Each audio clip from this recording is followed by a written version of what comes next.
सबसे पहले तो कक्षा 10वीं के सभी छात्रों का इस लेक्चर में वेलकम है। और ये हमारा क्लास चल रहा है क्लास 10th कंप्यूटर में चैप्टर नंबर 14।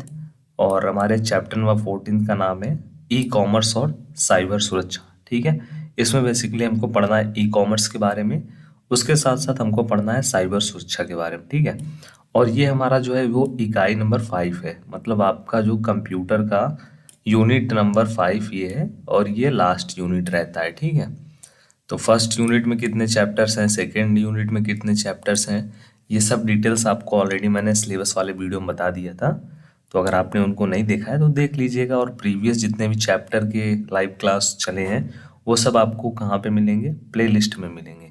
तो प्लेलिस्ट को चेक कर लीजिएगा, देख लीजिएगा, एक एक टॉपिक आपको पढ़ाया गया है। कहीं पर भी कोई डाउट रहता है तो कमेंट बॉक्स और बाकी आपको सभी प्रकार के नंबर प्रोवाइड किए गए हैं। अगर आपके कोई डाउट है तो आप ज़रूर से मैसेज कर सकते हैं। ठीक है, सब्सक्राइब आपने ऑलरेडी किया ही होगा और नहीं किया है तो कर लेना, कोई भी लेक्चर मिस नहीं होगा आपसे। ठीक है, तो हम देखते हैं सबसे पहले इस चैप्टर में हमको कितने टॉपिक्स पढ़ने हैं मेनली। ठीक है, जो प्रमुख टॉपिक है, ओवरऑल कितने टॉपिक इस चैप्टर में हैं वो देखते हैं सबसे पहले। तो सबसे पहला जो हमारा इसमें टॉपिक रहेगा वो रहेगा ई कॉमर्स का इंट्रोडक्शन पार्ट। एक्चुअल में ई कॉमर्स होता क्या है। सेकेंड रहेगा हमारा टाइप्स ऑफ ई कॉमर्स, कि ई कॉमर्स जो हमारा होता है वो कितने प्रकार से होता है। ठीक है, थर्ड नंबर टॉपिक रहेगा हमारा इलेक्ट्रॉनिक पेमेंट सिस्टम के बारे में रहेगा। फोर्थ नंबर टॉपिक रहेगा ई गवर्नेंस के बारे में। उसके बाद 5 नंबर टॉपिक रहेगा कि एप्लीकेशन ऑफ ई गवर्नेंस, जो हमारा ई गवर्नेंस के कौन कौन से एप्लीकेशन है। साइबर सिक्योरिटी के बारे में, मतलब साइबर सुरक्षा के बारे में पढ़ना है। नेक्स्ट हमको इस चैप्टर में पढ़ना है एलिमेंट्स कौन कौन से हैं साइबर सिक्योरिटी के। ठीक है, साइबर सुरक्षा का महत्व एवं जानकारी मोस्ट इम्पॉर्टेंट टॉपिक है, इसको भी पढ़ना है हमको। फिर उसके बाद साइबर अपराध और उसके कौन कौन से टाइप्स हैं उनको पढ़ना रहेगा। फिर उसके बाद हमको पढ़ना रहेगा साइबर अपराध को कैसे हम रोकथाम कर सकते हैं साइबर अपराध का, ये टॉपिक रहेगा। नेक्स्ट रहेगा साइबर अपराध की रिपोर्टिंग। ठीक है, हम कैसे साइबर क्राइम की रिपोर्टिंग करते हैं, कहाँ पे करते हैं। ठीक है, ये सब जानकारी जो कि आपके लिए अत्यंत उपयोगी है और मोस्ट इम्पॉर्टेंट है, ये सब आपको पढ़ना है। इसीलिए ये जो चैप्टर है बहुत इंपॉर्टेंट है आपके लिए और बहुत ही प्रैक्टिकल रूप में इस चैप्टर को समझना जरूरी है, समस्या समाधान उदाहरण के साथ। ठीक है, ये लास्ट टॉपिक रहेगा। तो टोटल आप काउंट कर लो इसमें कितने इंपॉर्टेंट टॉपिक हैं या फिर कितनी ओवरऑल टॉपिक हैं। 1 2 3 4 5 6 7 8 9 10 11 12, टोटल आपको 12 टॉपिक इसमें पढ़ने हैं। और बात की जाए इंपॉर्टेंट टॉपिक्स की तो इसमें से 70 to 80% जो टॉपिक्स आपको पढ़ाए जाएंगे वो इम्पॉर्टेंट रहेंगे, आपके दैनिक जीवन में भी आपके लिए उपयोगी रहेंगे। उसके साथ आपको बोर्ड परीक्षा में तो इससे हेल्प मिलेगा ही, इससे क्वेश्चन आएगा ही। क्वेश्चन इसमें जो रहेगा वो बहुत ही अच्छा रहेगा। जितने टॉपिक आपको पढ़ने हैं वो प्रैक्टिकल रूप में पढ़ने हैं, तो इसीलिए चैप्टर जो है बहुत इंपॉर्टेंट है आपके लिए। ठीक है, सो आई होप आपको टॉपिक से रिलेटेड जितने डाउट हैं वो क्लियर हो गए होंगे कि कितने टॉपिक आपको पढ़ने हैं। तो टोटल इस चैप्टर में आपको इतने टॉपिक पढ़ने हैं। अगर आपने चाहे तो आप इसका स्क्रीनशॉट ले सकते हैं, नोट कर सकते हैं, अदरवाइज मैं आपको एक एक टॉपिक पढ़ाता ही हूँ। ठीक है, तो चलिए चलते हैं आज अपने फर्स्ट लेक्चर की तरफ, जो कि हमारा टॉपिक रहेगा इंट्रोडक्शन का पार्ट, कि एक्चुअल में हमारा चैप्टर का नाम ही है ई कॉमर्स और साइबर सुरक्षा। ठीक है, तो सबसे पहले हम देख लेते हैं एक्चुअल में ई कॉमर्स हमारा क्या होता है। आपने कुछ सुना होगा ई कॉमर्स वेबसाइट, नहीं सुना है कोई बात नहीं है। जिन बच्चों ने या फिर जिन्होंने सुना है e commerce app, e commerce website, अगर ऐसा कुछ सुना है आपने तो कमेंट बॉक्स में बताना कि हाँ मैंने सुना है इसके बारे में, ई कॉमर्स के बारे में। ई कॉमर्स आपने कभी अपनी पूरी लाइफ में इस नाम के बारे में, इस वर्ड के बारे में अगर सुना है तो भी आप कमेंट बॉक्स में बताना। ठीक है, बाकी इंट्रोडक्शन पार्ट में मैं आपको इतना समझा दूंगा कि आपसे अगर कोई पूछता है कि ई कॉमर्स होता क्या है तो आप उसको अच्छे से विथ एग्जाम्पल समझा पाओ। तो बेसिकली हमारा जो ई कॉमर्स होता है उसका फुल फॉर्म होता है इलेक्ट्रॉनिक कॉमर्स। ठीक है, ई कॉमर्स का जो फुल फॉर्म मतलब पूरा नाम होता है वो होता है इलेक्ट्रॉनिक कॉमर्स। ठीक है, विपणन और व्यापार की विभिन्न गतिविधियों को इंटरनेट और डिजिटल मीडिया के माध्यम से करने की प्रक्रिया है। ठीक है, खरीदारी सेवा और उसके साथ साथ व्यापार की सेवा, खरीदारी सेवा, व्यापार की सेवा और भी बहुत सारे जो एक्टिविटी हैं उसको डिजिटल मीडिया और इंटरनेट के माध्यम से पूरा करने का एक प्रोसेस होता है ई कॉमर्स। इसमें ऑनलाइन खरीदार और विक्रेता एक दूसरे के साथ व्यापार करते हैं और सामान्यतः वेबसाइट, मोबाइल ऐप, ईमेल और भी जो नेटवर्क है इंटरनेट पे पेमेंट गेटवे जैसे डिजिटल उपकरणों का प्रयोग करते हैं। ठीक है, ओवरऑल बहुत ही अगर आपको मैं एक सिंपल लैंग्वेज में समझाने की कोशिश करूँ तो ई कॉमर्स होता क्या है एक्चुअल में।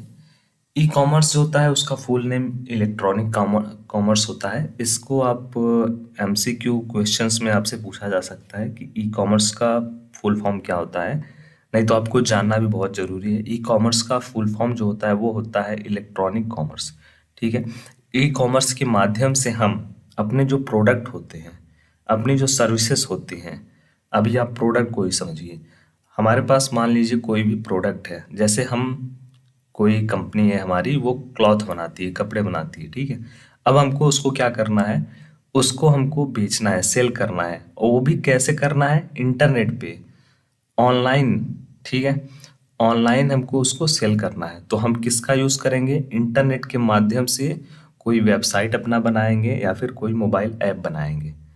उस पे हम अपना कंपनी का जो भी वेबसाइट या ऐप बनाएंगे उस पे अपने सब क्लॉथ को, प्रोडक्ट को वहाँ पे शो कराएंगे, जिससे जो भी कस्टमर वहाँ पे आएंगे और अपनी जानकारी भरेंगे, उसके बाद उस प्रोडक्ट को वो खरीद सकते हैं। अब इसका सबसे जो बेस्ट एग्जांपल है वो मैं आपको बताऊंगा, वो है हमारा अमेज़ॉन, फ्लिपकार्ट, मिंत्रा। बहुत से जो आप लोग बहुत से लोग यूज़ करते भी होंगे, और जो नहीं करता है आई होप आप कुछ समय में उसका भी यूज़ कर सकते हैं। तो इसका सबसे बेस्ट एग्जांपल है वो है हमारा अमेज़ॉन, फ्लिपकार्ट और मिंत्रा। क्यों मैंने ये तीन ही बताए, क्योंकि ये बहुत पॉपुलर हैं।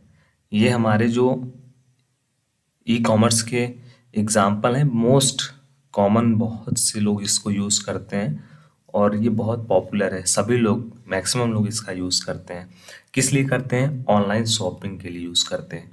हम लोग अमेज़ॉन, फ्लिपकार्ट, मिंत्रा और भी बहुत सारे ऐसे वेबसाइट्स हैं, एप्लीकेशंस हैं जहाँ से हम प्रोडक्ट को ऑनलाइन परचेस करते हैं। अगर आप सेलर हैं तो आप इस पे अपने प्रोडक्ट को सेल करते हैं, अगर आप कस्टमर हैं तो आप इस पे प्रोडक्ट को खरीद सकते हैं। इस पे दोनों आपके लिए ऑप्शन रहता है। तो यही जो पूरा प्रोसेस होता है, ठीक है, सेलर क्या करता है, अपने प्रोडक्ट को सेल करता है, एंड कस्टमर जो होता है वो उन प्रोडक्ट को बाई करता है जो उनकी नीड होती है। तो यही जो पूरा प्रोसेस होता है, यही प्रोसेस हमारा ई कॉमर्स के अंतर्गत आता है। ठीक है, यही आपको डिफिनेशन में भी समझाने की कोशिश की है। यहाँ पे देखो एग्जांपल में क्या बताया गया, ऑनलाइन शॉपिंग या फिर ऑनलाइन खरीदारी में ई कॉमर्स का सबसे मुख्य उदाहरण है ऑनलाइन खरीदारी, जैसे कि अमेज़ॉन, फ्लिपकार्ट, मिंत्रा जैसी वेबसाइट, एप्लीकेशन जिन्हें ग्राहक सामान्यतः कपड़े, इलेक्ट्रॉनिक, खिलौने और अन्य सामानों को ऑर्डर करने और खरीदने के लिए प्रयोग करते हैं। ठीक है, बहुत ही पॉपुलर एग्जाम्पल है, इसीलिए आपको यहाँ पे ये दिया गया है। तो आपको आई होप समझ में आ गया होगा बेसिकली ई कॉमर्स क्या होता है। ई कॉमर्स का फुल फॉर्म होता है इलेक्ट्रॉनिक कॉमर्स। इस पे हम क्या कर सकते हैं, अपने व्यापार और विपणन की जो गतिविधियाँ होती हैं डिजिटली मीडिया के माध्यम से और इंटरनेट का उपयोग करके, इंटरनेट और डिजिटल मीडिया के माध्यम से अपने जो भी प्रोडक्ट और सर्विसेज होते हैं उसको ऑनलाइन रूप में एक जगह से दूसरे जगह तक पहुंचा सकते हैं। एक दूसरे के साथ हम लोग बाई सेल कर सकते हैं। ठीक है, यूजिंग वेबसाइट, मोबाइल एप्लीकेशन और भी बहुत सारे हैं। और पेमेंट के लिए हम पेमेंट गेटवे का यूज़ करके पेमेंट कलेक्ट कर सकते हैं। ठीक है, तो ये था हमारा ई कॉमर्स का एक बहुत छोटा सा इंट्रोडक्शन। सेकंड जो पार्ट रहेगा, सेकंड जो लेक्चर रहेगा, उसमें हम देखेंगे ई कॉमर्स के कितने टाइप्स होते हैं। उसमें आपके बहुत सारे और डाउट क्लियर हो जाएंगे। सो फिर भी कोई डाउट अगर आपका इस टॉपिक से है, ई कॉमर्स से रिलेटेड, तो कमेंट बॉक्स में ज़रूर से लिखिएगा। हम आपको और बेहतर सहायता करने की कोशिश करेंगे। ठीक है, अपने सभी दोस्तों के साथ शेयर कर दो जो न्यू सिलेबस चेंज हुआ है और न्यू सिलेबस से आपको पढ़ाया जा रहा है। ठीक है, मिलते हैं नेक्स्ट वीडियो में, तब तक के लिए सभी को थैंक बेसिकली ये हमारा चैप्टर नंबर 14th और lecture number 2 class 10th computer. और आज का जो लेक्चर रहेगा आपका, आज का जो टॉपिक हम आपको पढ़ाने वाले हैं इस चैप्टर में, बहुत ज़्यादा इम्पोर्टेंट होने वाला है और बहुत जगह पूछा जाता है। ठीक है, बहुत जगह मतलब बहुत सारे एंट्रेंस एग्जामिनेशन है उसमें आपसे पूछे जाते हैं। इसके साथ साथ आपका जो सब्जेक्ट है, आपका जो क्लास का 10th का चैप्टर है, इसमें भी ये मोस्ट इम्पॉर्टेंट आपका टॉपिक रहने वाला है। तो इसलिए इसको बहुत ही अच्छे से आपको समझना है, बहुत ही आपको ध्यान से समझना है, पढ़ना है। ठीक है, और हम किस टॉपिक की बात कर रहे हैं? हम बात कर रहे हैं अपने ई कॉमर्स के टाइप्स ऑफ ई कॉमर्स। ठीक है, हमारा जो ये फर्स्ट वाला टॉपिक है उसको हमने फर्स्ट लेक्चर में कवर कर लिया था। इसके बारे में हमने आपको विथ एग्जांपल और इसके साथ साथ क्या टॉपिक आपको पढ़ना है इस चैप्टर में वो आपको बताया था।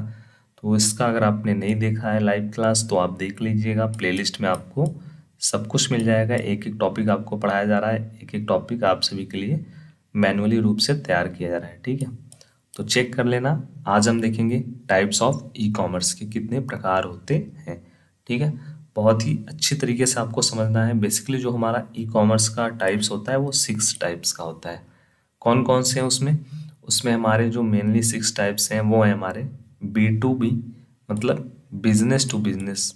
ठीक है, उसके बाद business to customer, customer to business, customer consumer to consumer. ठीक है, यहाँ पे है बिजनेस टू कंज्यूमर और कंज्यूमर टू बिजनेस, उसके बाद कंज्यूमर टू कंज्यूमर, फिर उसके बाद बिजनेस टू एडमिनिस्ट्रेशन, फिर उसके बाद कंज्यूमर टू एडमिनिस्ट्रेशन। इसी को शॉर्ट फॉर्म में यहाँ पे लिख दिया गया है। ठीक है, जिससे आप इसको भी समझो। कहीं पे आपको अगर लिख दिया गया B2B तो आप समझ जाओ यहाँ पे किस चीज़ की बात की जा रही है। यहाँ पे बात की जा रही है बिजनेस टू बिजनेस। कहीं पे आपसे यहाँ पे लिख दिया गया शॉर्ट फॉर्म में C2C तो आपको समझ जाना है यहाँ पे बात की जा रही है कंज्यूमर टू कंज्यूमर। ठीक है, तो ये था पूरा हमारा टाइप्स। अब इसके बारे में आपको डिटेल्स में बताते हैं। सबसे पहले हम बात करेंगे बिजनेस टू बिजनेस। ठीक है, हिंदी में बोलते हैं व्यापार से व्यापार। ठीक है, तो आइए सबसे पहले एक डिफिनेशन और एक एग्जांपल। जब एक व्यवसाय जो होता है दूसरे व्यवसाय को उपभोक्ता के लिए उत्पाद या सेवाओं को बेचता है तो वह बिजनेस टू बिजनेस ट्रांजैक्शन होता है। ठीक है, एग्जांपल देखिए, सब कुछ क्लियर हो जाएगा। एक स्टील कंपनी जिसका उपभोक्ता एक इंजीनियरिंग कंपनी है, ठीक है, उसे आयरन और स्टील की तार की आपूर्ति कर रही है। तो बेसिकली जो हमारा B2B होता है, एक बिजनेस से दूसरे बिजनेस के बीच में जो ट्रांजैक्शन होता है, जो लेन देन होता है, उसके साथ साथ जो बाई और सेल का वर्क होता है वो किसके किसके बीच में होता है? एक बिजनेस से दूसरे बिजनेस के बीच में, उन दोनों के बीच में आपस में ही होता है। ठीक है, जैसे देखो यहाँ पे बताया गया है एग्जाम्पल में कि एक स्टील की कंपनी है जिसका उपभोक्ता एक इंजीनियरिंग कंपनी है। ठीक है, उपभोक्ता मतलब सोर्स जो है वो इंजीनियरिंग की कंपनी है, उसे आयरन और स्टील की तार आपूर्ति कर रही है। सेकेंड होता है हमारा B2C, व्यवसाय से उपभोक्ता। ठीक है, जब व्यवसाय उपभोक्ताओं को उत्पाद या सेवाएं सीधे बेचता है तो वह B2C ट्रांजैक्शन होता है। ठीक है, मतलब बिजनेस टू कंज्यूमर। जैसे एग्जांपल में एक ऑनलाइन वस्त्र स्टोर जो ग्राहक को ऑनलाइन वस्त्र खरीदने की सेवाएं प्रदान कर रहा है। ठीक है, इसमें हमारा जो होता है ट्रांजैक्शन या फिर जो सर्विसेज प्रोवाइड की जाती हैं वो बिजनेस टू कंज्यूमर के बीच में होती है। उसके बाद थर्ड नंबर हमारा है C2B, मतलब कंज्यूमर टू बिजनेस। जब एक जो हमारा उपभोक्ता होता है व्यवसाय को उत्पाद या सेवा बेचता है तो वह C2B ट्रांजैक्शन होता है। जैसे एक फ्रीलांस वेब डिजाइनर जो अपने दिन की मूलभूतियों को वेबसाइट डिजाइन करके व्यवसायों को बेचता है। ठीक है, बहुत ही बेस्ट एग्जांपल है। अगर जैसे एक ये जो हमारा C2B होता है वो कंज्यूमर टू बिजनेस के बीच होता है। जैसे एक हमारा वेबसाइट जो डिज़ाइनर होता है या फिर वेबसाइट डेवलपर होता है वो किसी बिजनेसमैन से क्या करता है, उनकी कंपनी का जो वेबसाइट होता है वो उनको बना करके देता है। ठीक है। कौन देता है? कंज्यूमर देता है। कंज्यूमर मतलब जो पर्सन है वो देता है। किसको देता है? बिजनेसमैन को देता है या फिर उस बिजनेस के ऑनर को देता है। तो इन दोनों के बीच में जो ट्रांजेक्शन होता है वो होता है कंज्यूमर टू बिजनेस। ठीक है। फोर्थ नंबर हमारा है कंज्यूमर टू कंज्यूमर। उपभोक्ता से उपभोक्ता के बीच में जब कोई सर्विसेज प्रोवाइड की जाती है, लेन देन होता है, बिजनेस होता है, तो वहाँ पे हम किसका यूज़ करते हैं? C2C का। जब यहाँ पे दिया गया है दो उपभोक्ताएं एक दूसरे के साथ अपने उत्पाद और सेवाएं सीधे विनिमय करती हैं तो वह C2C ट्रांजैक्शन होता है। एग्जाम्पल के लिए एक व्यक्ति जो अपना पुराना स्मार्टफोन दूसरे व्यक्ति को बेच रहा है, उसके साथ C2C संदर्भ हो सकता है। ठीक है। जैसे एक पर्सन ने एक अपना मोबाइल यूज़ किया, पहले तो उसने कंपनी से खरीदा, तो वो कहाँ उसके बीच में कौन सा ट्रांजैक्शन हुआ? बिजनेस टू कंज्यूमर, क्योंकि उसने कंपनी से खरीदा। ठीक है। अब वो क्या कर रहा है? अपना जो सेकेंड हैंड मोबाइल है, पुराना मोबाइल है, एक दूसरे पर्सन को बेच रहा है। तो उसमें क्या हो रहा है? उसमें तो कस्टमर टू कस्टमर डील हो रही है, तब वहाँ पे कंज्यूमर टू कंज्यूमर ट्रांजैक्शन होता है, या फिर वहाँ पे जो बिजनेस होगा वो C2C होगा। उसके बाद है यहाँ पे B2A, मतलब व्यवसाय से प्रशासन। ठीक है।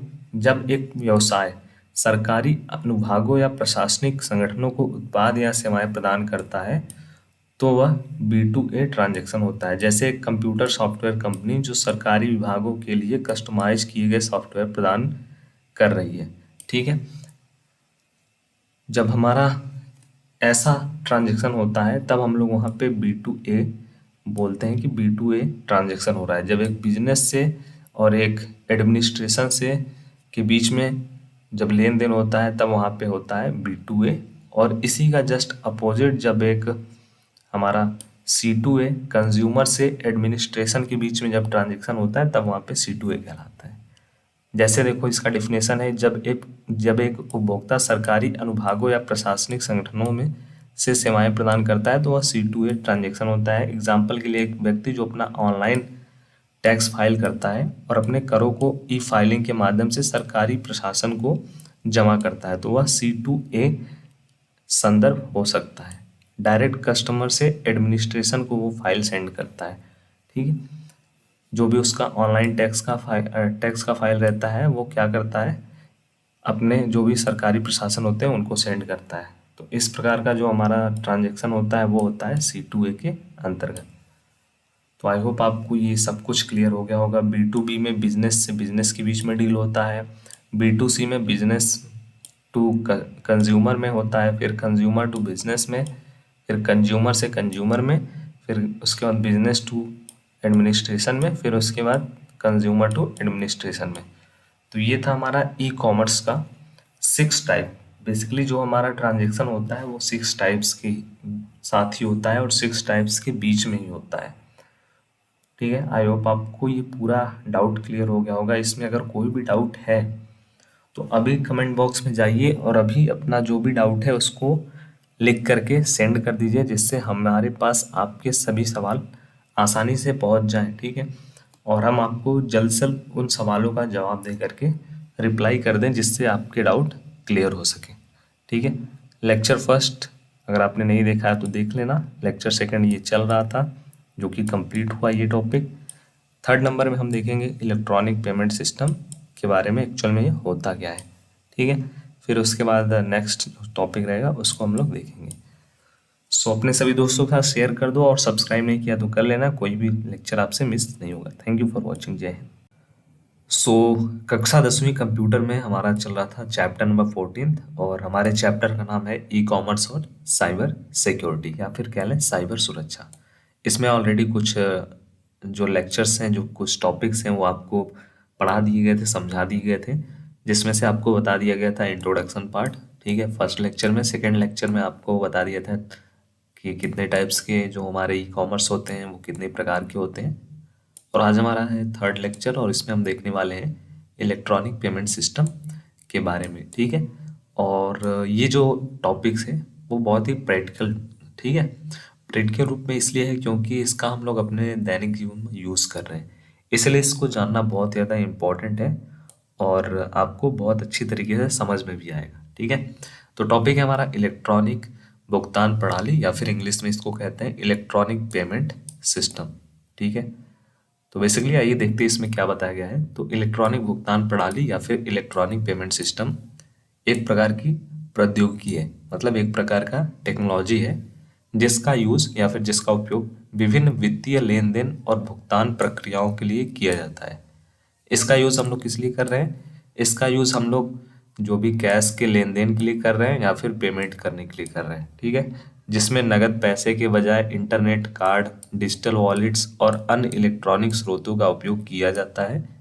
इस प्रणाली के माध्यम से व्यक्ति या व्यक्ति वस्तुओं या सेवाओं के लिए भुगतान कर सकते हैं और लेन देन कर सकते हैं, ऑनलाइन या ऑफलाइन। ठीक है, तो इसके लिए हम लोग क्या यूज़ कर रहे हैं? आजकल हम लोग पेटीएम वॉलेट, फोन पे वॉलेट, बहुत सारे ऐसे ऑनलाइन वॉलेट्स हैं, एप्लीकेशन है जिनका हम लोग यूज़ कर रहे हैं पेमेंट करने के लिए। ठीक है, तो ये जो होता है पूरा का पूरा सिस्टम है वो किसके अंतर्गत आता है? वो आता है हमारा इलेक्ट्रॉनिक पेमेंट सिस्टम के अंतर्गत आता है। ठीक है, ऑफलाइन भी जो हम करते हैं वो भी हमारा आता है इलेक्ट्रॉनिक पेमेंट सिस्टम के अंदर, ऑनलाइन भी करते हैं वो भी आता है हमारा। ठीक है, ऑनलाइन का यूज़ बहुत ज़्यादा इस टाइम हो रहा है। ठीक है, उसी कुछ एग्जांपल आपको दिए गए, जैसे एक पहला एग्जांपल है डेबिट या फिर क्रेडिट कार्ड। हम लोग क्या करते हैं? हम लोग मॉल में जाते हैं या फिर कहीं पर भी जाते हैं, ऑनलाइन पेमेंट करना होता है तो हम लोग क्या यूज़ करते हैं? अपना डेबिट या फिर क्रेडिट कार्ड देते हैं और उसमें से हमारा पेमेंट हो जाता है। हम लोग कैश नहीं देते हैं, कैशलेस भुगतान करते हैं, कैशलेस पेमेंट करते हैं। तो ये जो हमारा एग्जाम्पल है डेबिट या फिर क्रेडिट कार्ड, ये मोस्ट इंपॉर्टेंट और बहुत ही ज़्यादा पॉपुलर एग्जाम्पल है इलेक्ट्रॉनिक पेमेंट सिस्टम का। डेबिट या क्रेडिट कार्ड का उपयोग विभिन्न विपणियों या वेबसाइटों पर खरीदारियों के लिए किया जा सकता है। जब व्यक्ति अपने कार्ड का उपयोग करता है तो उनके खाते से पैसे जो होते हैं वो जिससे हम प्रोडक्ट खरीदते हैं उनके खाते में स्वच्छता से भेज दिए जाते हैं। ठीक है, यहाँ पे ये वर्ड का यूज़ किए गए हैं विपणीकर्ता, या फिर आप इसको समझ लें दुकानदार या फिर इस टाइप से। ठीक है, तो ये था हमारा पहला एग्जांपल इलेक्ट्रॉनिक पेमेंट सिस्टम का, डेबिट या फिर क्रेडिट कार्ड। सेकंड है हमारा डिजिटल वॉलेट। डिजिटल वॉलेट जैसे पेटीएम का बहुत सारे लोग यूज़ करते हैं, तो बहुत सारे पर्सन पेटीएम का यूज़ करते हैं। पेटीएम भी एक प्रकार का क्या है? डिजिटल वॉलेट होता है, जिसमें हमारा पेटीएम का वॉलेट होता है जिसमें पैसे आते हैं। अगर कोई पेमेंट करता है तो उसमें सेंड कर सकता है, उसमें से आप अपने बैंक अकाउंट में ट्रांसफ़र कर सकते हैं। ठीक है, तो वही वो भी क्या है? एक इलेक्ट्रॉनिक पेमेंट सिस्टम का एग्जाम्पल है। तो यहाँ बताया गया है डिजिटल वॉलेट एक प्रकार का इलेक्ट्रॉनिक पेमेंट सिस्टम होता है जिसमें उपयोगकर्ता अपने मोबाइल ऐप्स के माध्यम से पैसे भेजने और प्राप्त करने के लिए उपयोग कर सकते हैं, जैसे कि पेटीएम, गूगल पे और फ़ोन पे आदि। ठीक है, इसका यूज़ हम लोग क्या करते हैं? पैसे का लेन देन करने के लिए करते हैं। कहीं भी पेमेंट करना होता है तो हम अपने वॉलेट से सेंड कर सकते हैं, गूगल पे से पेमेंट कर सकते हैं या फिर फ़ोन पे से। ठीक है, थर्ड है हमारा इंटरनेट बैंकिंग। इंटरनेट बैंकिंग जो कि थोड़ा सा बहुत काफ़ी दिनों से चला आ रहा है, बट अब इसको बहुत तेज़ी से यूज़ किया जा रहा है। जैसे इंटरनेट बैंकिंग के माध्यम से व्यक्ति अपने बैंक खाते से इंटरनेट के माध्यम से भुगतान कर सकता है बिना बैंक शाखा में जाए। ठीक है, इंटरनेट बैंकिंग की सुविधा आप सभी के खाते में अब अवेलेबल हो गई है। सभी के जो बैंक्स हैं वो इंटरनेट बैंकिंग की सुविधा प्रोवाइड कर रहे हैं। तो अगर आप भी इसका यूज़ करते हैं तो कमेंट बॉक्स में बताइएगा। अगर आप नहीं यूज़ करते हैं, इसका यूज़ करना चाहते हैं इंटरनेट बैंकिंग का, तो अपने अपने जो भी ब्रांच है वहाँ पे जा करके इसके बारे में जो भी और जानकारी है, प्रोसेस है, वो कर सकते हैं। फोर्थ है हमारा ईमेल द्वारा भुगतान। कुछ सेवा प्रदान करता है ईमेल के माध्यम से भुगतान करने की सुविधा प्रदान करती है, जैसे कि वेब होस्टिंग कंपनियां जो अपने ग्राहकों को ईमेल के माध्यम से चुकाने का विकल्प प्रदान करती हैं। ठीक है, इस तरह के इलेक्ट्रॉनिक पेमेंट सिस्टम वित्तीय लेन देन को आसान, तेज और सुरक्षित बनाने में मदद कर सकते हैं और करते भी हैं, लोगों को नगद पैसे की आवश्यकता से बचाते हैं। ठीक है, सबसे बड़ा जो एडवांटेज है हमारे इलेक्ट्रॉनिक पेमेंट सिस्टम का आने से मार्केट में, कि जो हम कैश हमको लेकर के चलना पड़ता था, वो अब हमको उतना कैश की ज़रूरत नहीं होती है। अगर हमारे पास एकदम हम कैशलेस भी हैं तो भी हम कहीं शॉप पे या फिर कहीं भी जा कर के पेमेंट कर सकते हैं यूजिंग दीज मेथड्स। ठीक है, debit card, credit card, digital wallet, QR code से स्कैन किया, उसके बाद हमने पेमेंट कर दिया, 2 मिनट में हमारा पेमेंट सक्सेसफुल हो गया, 1 सेकेंड में। बहुत ही स्मॉल टाइम में, बहुत ही छोटे समय में आपका पेमेंट बहुत कम टाइम में हो जाता है। तो ये था पूरा का पूरा टॉपिक आपका electronic payment system. I hope आपका कोई डाउट है तो कमेंट बॉक्स में ड्रॉप करिएगा। नेक्स्ट टॉपिक आपको नेक्स्ट लेक्चर में बहुत जल्द बताया जाएगा। Thank you for watching, keep sharing. So class 10th computer lecture number हमारा ये चल रहा है 4 और चैप्टर नंबर हमारा चल रहा है 14th, ई कॉमर्स और साइबर सिक्योरिटी या फिर कह लें साइबर सुरक्षा।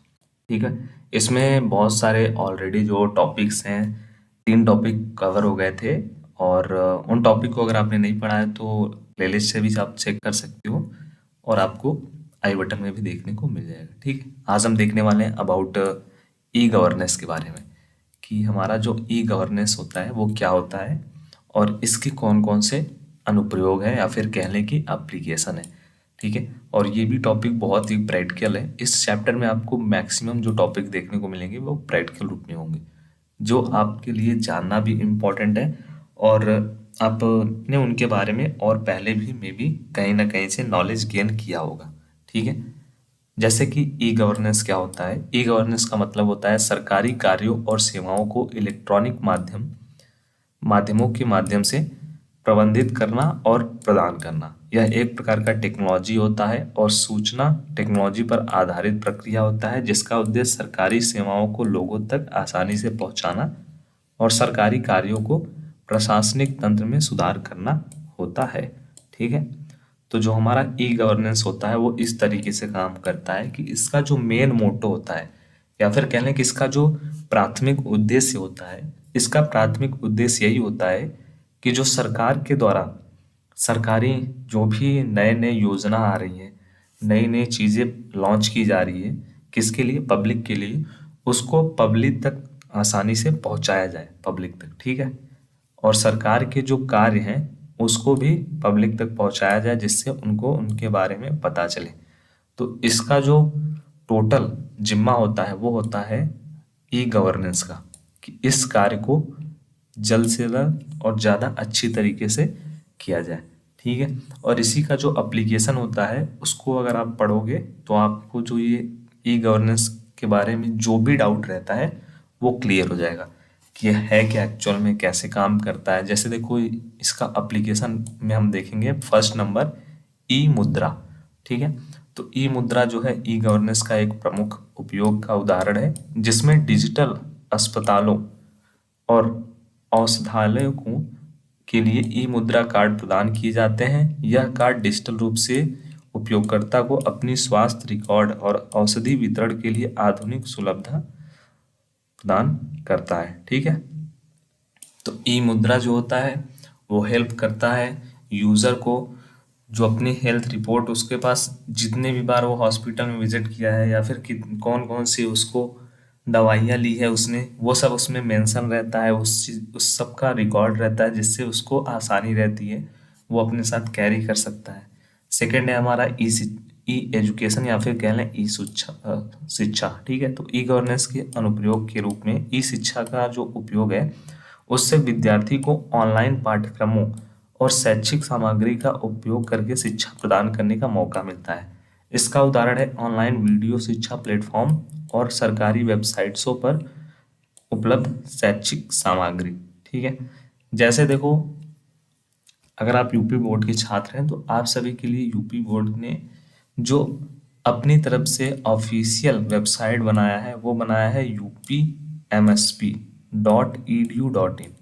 ठीक है, अब वो कैसे ई गवर्नेंस का एग्जाम्पल है, वो इस प्रकार ई गवर्नेंस का एग्जाम्पल है क्योंकि आपका जो नया सिलेबस रहता है, नए नए साल के नए नए सब्जेक्ट के जो भी सिलेबस रहते हैं वो आपको वहाँ पे दिया जाता है, मॉडल पेपर आपको वहाँ पे दिया जाता है, सब कुछ जो नोटिफिकेशन रहता है वो आपको वहाँ पे दिया जाता है। क्यों दिया जाता है? जिससे आप उससे कनेक्टेड रहो, आपको उन चीज़ों के बारे में पता चलता रहे। ठीक है, तो इसी प्रकार हमारा जो ई एजुकेशन होता है वो ई गवर्नेंस का एग्जाम्पल है। नेक्स्ट है हमारा ई बिजनेस। तो ई गवर्नेंस के द्वारा व्यापारिक प्रक्रियाओं को सुविधाजनक बनाने के लिए ई व्यापार के अनुप्रयोग होते हैं। इसमें ऑनलाइन निवेदन और विस्तृत वितरण प्रणाली शामिल हो सकता है। ठीक है, फोर्थ नंबर और फिफ्थ नंबर हमारा जो थोड़ा और मेन और इम्पॉर्टेंट इसका एप्लीकेशन है या फिर अनुप्रयोग है वो है हमारा ई कृषि या फिर ई एग्रीकल्चर। तो किसानों को ऑनलाइन जलवायु जानकारी, बाजार मूल्य और कृषि तकनीकियों के लिए ई गवर्नेंस का उपयोग किया जा सकता है। इसके माध्यम से किसान अपनी उपज को बेहतर तरीके से प्रबंधित कर सकता है। ठीक है, तो ई गवर्नेंस की हेल्प से जो हमारे किसान भाई हैं उनके लिए सरकार जो भी, जैसे कब बारिश होने वाला है या फिर कब किस चीज़ का जो रेट है वो हाई होगा, किस चीज़ का जो बिक्री है या फिर किस चीज़, जैसे गेहूं को कितने में इस साल कितनी रेट में कितने रुपए कुंटल में सेल किया जाना चाहिए, ठीक है, या फिर कोई और जो हमारा कृषि प्रोडक्ट है उसको कितने रुपए में सेल करना है, वो सब जो डिटेल्स रहती है उसके लिए एक अलग वेबसाइट रहता है किसान भाइयों के लिए। वो सब जो जानकारी वो वहाँ पे प्रोवाइड किया जाता है, जिससे वो देखें, अपडेटेड रहें और उसी के अकॉर्डिंग ही जो भी सुविधाएं मिल रही हैं उनका वहन करें। ठीक है, ऐसे ही 5th नंबर हमारा एग्जाम्पल है ई सरकारी सेवाएं, ई गवर्नमेंट सर्विसेज। तो सरकारी सेवाओं को लोगों के लिए अधिक पहुंचने योग्य बनाने के लिए ई सरकारी सेवाएं प्रदान करते हैं, जैसे कि आधार कार्ड, वोटर आईडी कार्ड, अन्य सरकारी दस्तावेज, जो हमारे दस्तावेज हैं उनके लिए आवेदन पत्र। ठीक है, तो जो हमारे गवर्नमेंट के जितने भी सर्विसेज होते हैं वो आप तक ज़्यादा से ज़्यादा पहुँचे, इसकी जो जिम्मेवारी होती है वो होती है ई गवर्नेंस की। और उसके लिए जो भी हमारे संस्थान है या फिर जो भी हमारे सेक्टर हैं उनका एक ऑफिशियल वेबसाइट बनाया जाता है।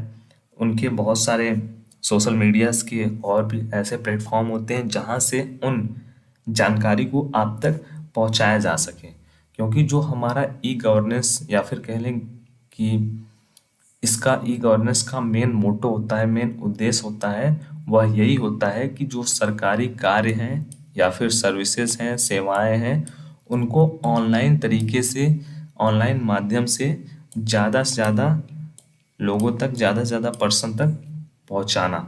ठीक है, और यह आसानी से पहुंच सके सभी के पास, इसमें हेल्प करते हैं ई गवर्नेंस के जो सेक्टर हैं उसके ऑफिशियल पेजेस, उनके वेबसाइट्स, और उनके साथ साथ और भी जो पर्सन होते हैं जो इंक्लूड रहते हैं ई गवर्नेंस से जुड़े होते हैं, वो इसमें मदद करते हैं। तो इस प्रकार हमारा जो ई गवर्नेंस है वो हमारा टोटल इस प्रकार वर्क करता है। और जो नेक्स्ट टॉपिक रहेगा उसमें हमको देखना रहेगा साइबर सिक्योरिटी के बारे में। ठीक है, साइबर सिक्योरिटी बहुत सारे लोग इस टॉपिक को जानना चाहते हैं और बहुत ही इम्पोर्टेंट टॉपिक है ये, और सभी को जानना जरूरी है क्योंकि इससे आपको बहुत कुछ सीखने को मिलने वाला है साइबर सिक्योरिटी ये टॉपिक से। ठीक है, साइबर सुरक्षा। तो अभी तक कंप्लीट हो गया हमारा 5 टॉपिक, जिसको आपने अगर नहीं पढ़ा है तो प्रीवियस लेक्चर्स को देख लीजिएगा, लिंक इन प्लेलिस्ट। हमारा कंप्लीट हो गया इंट्रोडक्शन पार्ट, उसके बाद टाइप्स का पार्ट, उसके बाद इलेक्ट्रॉनिक पेमेंट सिस्टम, उसके बाद ये 2 आज के टॉपिक्स। सभी दोस्तों के साथ शेयर करिए जिससे उनकी भी प्रिपरेशन हो। Thank you. So let's start our new lecture. Basically हमारा जो आज का लेक्चर होने वाला है वो रहने वाला है बहुत ही ज़्यादा इंटरेस्टिंग, क्योंकि हमारा जो चैप्टर चल रहा है वो बहुत ज़्यादा इंटरेस्टिंग पहले से ही है, क्योंकि हमारा चैप्टर चल रहा है ई कॉमर्स एंड साइबर सुरक्षा। और ई कॉमर्स के जितने भी रिलेटेड टॉपिक थे आपको कवर कर दिए गए हैं, सब कुछ आपको समझा दिए गए हैं, बता दिए गए हैं। आज से स्टार्ट होगा हमारा साइबर सुरक्षा वाला पोर्शन। ठीक है, जिसमें हम साइबर क्राइम के बारे में समझेंगे, साइबर सुरक्षा के बारे में समझेंगे, और भी इससे रिलेटेड और भी जो टॉपिक्स आपको पढ़ने हैं वो समझेंगे। ठीक है, तो क्लास 10th कंप्यूटर में हमारा चला है चैप्टर नंबर 14। प्रीवियस लेक्चर्स, इन सब लेक्चर को ऑलरेडी कवर कर दिया गया है। ई गवर्नेंस तक का लेक्चर कंप्लीट हो गया है टोटल। तो आपने अगर इन लेक्चर को नहीं देखा है तो प्लेलिस्ट का लिंक आपको मिल जाएगा प्लेलिस्ट के सेक्शन में, वहाँ से जाकर के आप जरूर से वॉच कर लीजिएगा। प्रीवियस जितने भी टॉपिक्स हैं सब कुछ आपको पढ़ाया गया है। ठीक है, प्रीवियस अगर चैप्टर भी आपसे मिस हुआ है तो भी आप पढ़ लेना, वहाँ से आपके एक एक जो भी डाउट हैं वो सॉल्व हो जाएंगे एक एक टॉपिक से रिलेटेड। सो चलते हैं अपने साइबर सिक्योरिटी की तरफ कि हमारा बेसिकली साइबर सिक्योरिटी क्या होता है। ठीक है, और यह जानना आपके लिए क्यों अत्यंत महत्वपूर्ण है, क्यों इम्पोर्टेंट है, और प्रैक्टिकल वे में आप इस टॉपिक को समझोगे तो और आपके लिए ये ईजिली हो जाएगा। ठीक है, तो सबसे पहले समझते हैं साइबर सिक्योरिटी के बारे में। तो जो हमारा साइबर सुरक्षा, हिंदी में इसको कहते हैं, तो जो हमारी साइबर सिक्योरिटी होती है एक प्रकार की प्रक्रिया होती है, या फिर कह लें कि एक प्रकार का टेक्नोलॉजी है, जिसका जो मोटो है, उद्देश्य है इंटरनेट और साइबर दुनिया की सुरक्षा और रक्षा करना। यह सुनिश्चित करने के लिए कार्य किया जाता है कि डेटा, जानकारी संवाद और डिजिटल संसाधनों का अनधिकृत दृष्टिकोण पहुंचने वाले हमलों से बचाया जा सके। ठीक है, साइबर सुरक्षा या फिर कह लें कि साइबर सिक्योरिटी का जो हमारा मेन मोटो होता है, वह इसका मेन मोटो यह होता है कि इंटरनेट और साइबर की दुनिया में किसी भी प्रकार का कोई भी प्रॉब्लम ना हो, किसी भी प्रकार का कोई अपराध ना हो, सब लोग यूजफुल हेल्पफुल तरीके से यूज करें और इसका उपयोग हो ज़्यादा से ज़्यादा। ठीक है, किसी प्रकार से इंटरनेट का दुरुपयोग ना हो। ठीक है, इंटरनेट पे जो आपके डेटा है वो लीक ना हो, इंटरनेट पे जो आपके प्रोफाइल्स हैं उस पे किसी भी प्रकार की कोई प्रॉब्लम ना हो, उस या फिर इंटरनेट पे जो भी जानकारी है वह लीक ना हो, किसी प्रकार से चोरी ना हो। ठीक है, तो इन सब चीज़ों की जो रखवाली करता है, वो हमारा जो जिम्मेवारी लेता है वो लेता है हमारा साइबर सिक्योरिटी। ठीक है, जैसे देखो एक दो आपके लिए एग्जाम्पल भी मैं लेकर आया हूँ साइबर सिक्योरिटी के बारे में, और आगे जो रहेगा इसका टॉपिक, जो इसके बाद नेक्स्ट टॉपिक रहेगा, उसमें तो आपको पूरी तरीके से साइबर सिक्योरिटी के बारे में सब कुछ पता चल जाएगा। ठीक है, तो क्या है यहाँ पे हमारा एग्जाम्पल, एंटीवायरस सॉफ्टवेयर। ठीक है, तो इसमें से जिन बच्चों के पास लैपटॉप कंप्यूटर होगा या फिर मोबाइल भी आपके पास होगा, आप यूज़ करते होगे, तो आपने कहा होगा, आपने देखा होगा कि अपने लैपटॉप कंप्यूटर में आप क्या बोलते हो कि मेरा एंटीवायरस एक्सपायर हो गया है। या फिर आप जब लैपटॉप को बाई करते हो तो आपको वहाँ पे आपको मिलता है एंटीवायरस फ्री में, लैपटॉप के साथ कुछ लिमिटेड टाइम के लिए मिलता है, 1 साल 2 साल के लिए। तो हमारा जो एंटीवायरस होता है वो क्या काम करता है, एंटीवायरस हमारा काम करता है, जैसे आपने कोई भी पेन ड्राइव लिया, उसको अपने लैपटॉप में लगाया, ठीक है, तो उस पेन ड्राइव में जो भी अनावश्यक फाइल हैं, जो भी उसमें वायरसेस होती हैं, ठीक है, तो वो आपके लैपटॉप में आ जाती हैं। आपने कुछ भी उसमें पेन ड्राइव में ट्रांसफ़र किया, कॉपी किया, पेस्ट किया, तो वहाँ से जो वायरसेस होती हैं वो आपके लैपटॉप कंप्यूटर के स्टोरेज में आ जाती हैं। लेकिन अगर हमारे लैपटॉप में कंप्यूटर में ये एंटीवायरस रहेगा तो वो क्या करेगा, उस जो भी हमारा क्या रहेगा, पेन ड्राइव से जो भी वायरसेस आएगा उसको एंटीवायरस पहचान लेगा और उसको पकड़ लेगा। ठीक है, और वो क्या करेगा, इसको डिस्ट्रॉय कर देगा। तो एंटीवायरस किस तरीके से काम करता है, एंटीवायरस एक तरीके से सिक्योरिटी का काम करता है। ठीक है, तो इसी प्रकार से साइबर सिक्योरिटी भी जो है इसी तरीके से मेनली वर्क करता है, और साइबर सिक्योरिटी का एक एग्जाम्पल है हमारा एंटीवायरस सॉफ्टवेयर। तो आइए देख लेते हैं, मैंने आपको प्रैक्टिकल वे में समझा दिया है, थोड़ा बहुत डिफिनेशन भी समझ लेते हैं। यह सॉफ्टवेयर कंप्यूटर में कुछ खतरनाक सॉफ्टवेयर और वायरसों के खिलाफ सुरक्षा प्रदान करता है यदि यूज़र अज्ञात सोर्स या फिर इंग्लिश में कहें अननोन सोर्स से फाइल डाउनलोड करता है तो वायरस की खबर होती है, तो एंटीवायरस सॉफ्टवेयर वायरस को ब्लॉक कर देता है। ठीक है, जैसे आपने इंटरनेट पे कहीं से कुछ भी डाउनलोड किया, कोई भी वेबसाइट से, कोई भी ऐसे ही लोकल वेबसाइट से आपने कुछ भी डाउनलोड कर लिया, तो वो डाउनलोड करते टाइम जो वायरसेस होते हैं, वो हमारा जो एंटीवायरस सॉफ्टवेयर होता है वह उसको पता चल जाता है कि यहाँ पे वायरस है और उस साइट को वो ब्लॉक कर देता है। अगर आपके मोबाइल में भी कुछ ऐसे एंटीवायरस होंगे जो आप स्कैन करते होंगे, तो आपके मोबाइल में जो भी अनावश्यक चीज़ें होंगी उसको वो क्या कर देता है, क्लीन कर देता है। उसी प्रकार लैपटॉप में भी आपके होता है। ठीक है, और सेकेंड है हमारा फायरवॉल। तो एक फायरवॉल नेटवर्क जो होता है वो कंप्यूटर को अज्ञात और पूर्व निर्धारित स्रोतों से आने वाले डेटा और ट्रैफिक से सुरक्षित रखने में मदद करता है। ठीक है, उदाहरण के लिए यदि कोई व्यक्ति अपने कंप्यूटर को एक जासूस सॉफ्टवेयर से संक्रमित करने का प्रयास करता है तो एक फायरवॉल उसे रोक सकता है। ठीक है, फायरवॉल और सॉफ्टवेयर जो हमारा एंटीवायरस है, वो दोनों एग्जाम्पल हमारे लैपटॉप के लिए बेटर है, और साइबर सिक्योरिटी या फिर कह लें साइबर सुरक्षा का ये दो जो एग्जाम्पल मैंने अभी आपको बताया करंट में, वो मेनली ये हमारे कंप्यूटर और लैपटॉप के लिए अप्लीकेबल है। ठीक है, तो अगर इनमें से जिनके पास लैपटॉप होगा वो इस एग्जाम्पल को रिलेट कर पा रहे होंगे। बाकी और भी ऐसे बहुत एग्जाम्पल हैं साइबर क्राइम के, साइबर सिक्योरिटी के। ठीक है, साइबर सिक्योरिटी मतलब साइबर सुरक्षा, हिंदी में ही आपको बहुत सारी चीज़ें क्लियर हो जा रही हैं। बाकी आपको थोड़ा बहुत इंग्लिश में भी डिटेल बता दिया जा रहा है, जिससे आपको कोई भी प्रकार का कोई भी इशू ना हो, डाउट ना हो। तो साइबर सुरक्षा इसी तरीके से काम करता है कि हम इंटरनेट के माध्यम से बहुत सारे अननोन फाइल को, बहुत सारे वायरसेस को डाउनलोड कर लेते हैं, हमारे पीसी में आ जाता है, लेकिन उसको ब्लॉक करता है हमारा साइबर सिक्योरिटी की वजह से, वो ब्लॉक होता है और हमारा जो कंप्यूटर लैपटॉप है वो हेल्दी रहता है। ठीक है, उसमें अननोन सोर्स के जो भी फाइल रहती हैं वो उसमें नहीं रह पाती हैं। हमारा जो एंटीवायरस रहता है उसको डाउनलोड कर देता है और हम सेफ रहते हैं। तो इस प्रकार हमारा एंटीवायरस वर्क करता है। और नेक्स्ट टॉपिक जो रहेगा वो रहेगा हमारा एंटीवायरस के साइबर सिक्योरिटी के मूल तत्व। सो कक्षा 10वीं कंप्यूटर में हमारा चैप्टर नंबर 14 चल रहा है, ई कॉमर्स और साइबर सुरक्षा, जिसमें ई कॉमर्स से रिलेटेड सभी जो पॉइंट्स थे, टॉपिक्स थे, वो कंप्लीट हो गए थे। तो प्रीवियस जो हमारे लेक्चर्स हैं, लाइव क्लासेस हैं, उनको अगर आपने नहीं देखा है, पिछले जितने भी टॉपिक्स कवर हुए हैं, जितने भी चैप्टर कवर हुए हैं, तो उसके लिए आप प्लेलिस्ट को देख सकते हैं, एक्सेस कर सकते हैं, उसमें आपको सब कुछ मिल जाएगा। ठीक है, और आज का जो हमारा टॉपिक रहने वाला है वो रहने वाला है साइबर सुरक्षा के मूल तत्व, या फिर इंग्लिश में इसको बोलते हैं एलिमेंट्स ऑफ साइबर सिक्योरिटी। ठीक है, साइबर सुरक्षा के वो कौन कौन से बिंदु हैं, वो कौन कौन से पॉइंट्स हैं जिनको आपको जानना जरूरी है फॉर सिक्योरिटी पर्पज के लिए। ठीक है, तो बेसिकली आइए देखते हैं थोड़ा बहुत, इसमें 3-4 पॉइंट आपको देखना है। और ये देखिए, अगर आपको 3 नंबर में पूछा जाता है तो उसके अकॉर्डिंग लिखना है, 5 नंबर में आपसे पूछा जाता है तो उसके अकॉर्डिंग लिखना है। तो जितने नंबर के लिए आपसे पूछा जाता है उसी के अकॉर्डिंग इसका आपको उसी के अकॉर्डिंग लिखना रहेगा। जैसे देखिए यहाँ पे दिया हुआ है, साइबर सुरक्षा के अंतर्गत सुरक्षा के लिए उचित सुरक्षा उपायों का उपयोग करके सुरक्षा की गारंटी दी जाती है। यह सुनिश्चित सुनिश्चित करने के लिए computer system, network, software, hardware और डेटा सुरक्षित रहे और अनाधिकृत पहुंच, डेटा हैकिंग, वायरस, फिशिंग और अन्य साइबर हमलों से बचाए जाएं। ठीक है, साइबर सुरक्षा विशेषज्ञों का उपयोग किया जाता है ताकि जो हमारा ऑर्गेनाइजेशन है और व्यक्ति सुरक्षा संबंधित जो जोखिम की पहचान कर सके और उच्च स्तर पर सुरक्षा प्रदान कर सके।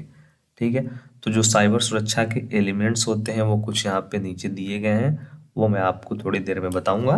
तो बेसिकली जो हमारा साइबर सुरक्षा का एलिमेंट्स पॉइंट है उसमें आपको ये बताया जाएगा कि वो कौन कौन से मेथड हैं जिसको आप अपना सकते हो, और जिसको अपनाने के बाद आप अपना जो सिक्योरिटी है, अपने अकाउंट से रिलेटेड सिक्योरिटी, अपने प्रोफाइल से रिलेटेड सिक्योरिटी, ठीक है, टोटल ओवरऑल सिक्योरिटी का जो वर्क है वो आप और बेटर कर सकते हो और उसमें सुधार कर सकते हो। ठीक है, तो वो कौन कौन सी पॉइंट्स हैं जिनको आप देखोगे, समझोगे, तो आपका जो सिक्योरिटी पर्पज के लिए बहुत ज़्यादा हेल्पफुल रहेगा। तो पहला पॉइंट है आपका एप्लीकेशन सिक्योरिटी। ठीक है, तो यह तत्व विभिन्न सॉफ्टवेयर और अनुप्रयोगों को सुरक्षित रखने के लिए उपायों का अध्ययन करता है। इसमें सॉफ्टवेयर में सुरक्षा गड़बड़ियों की पहचान, सुरक्षा प्रमाणीकरण, एंटीवायरस सॉफ्टवेयर आदि शामिल होते हैं।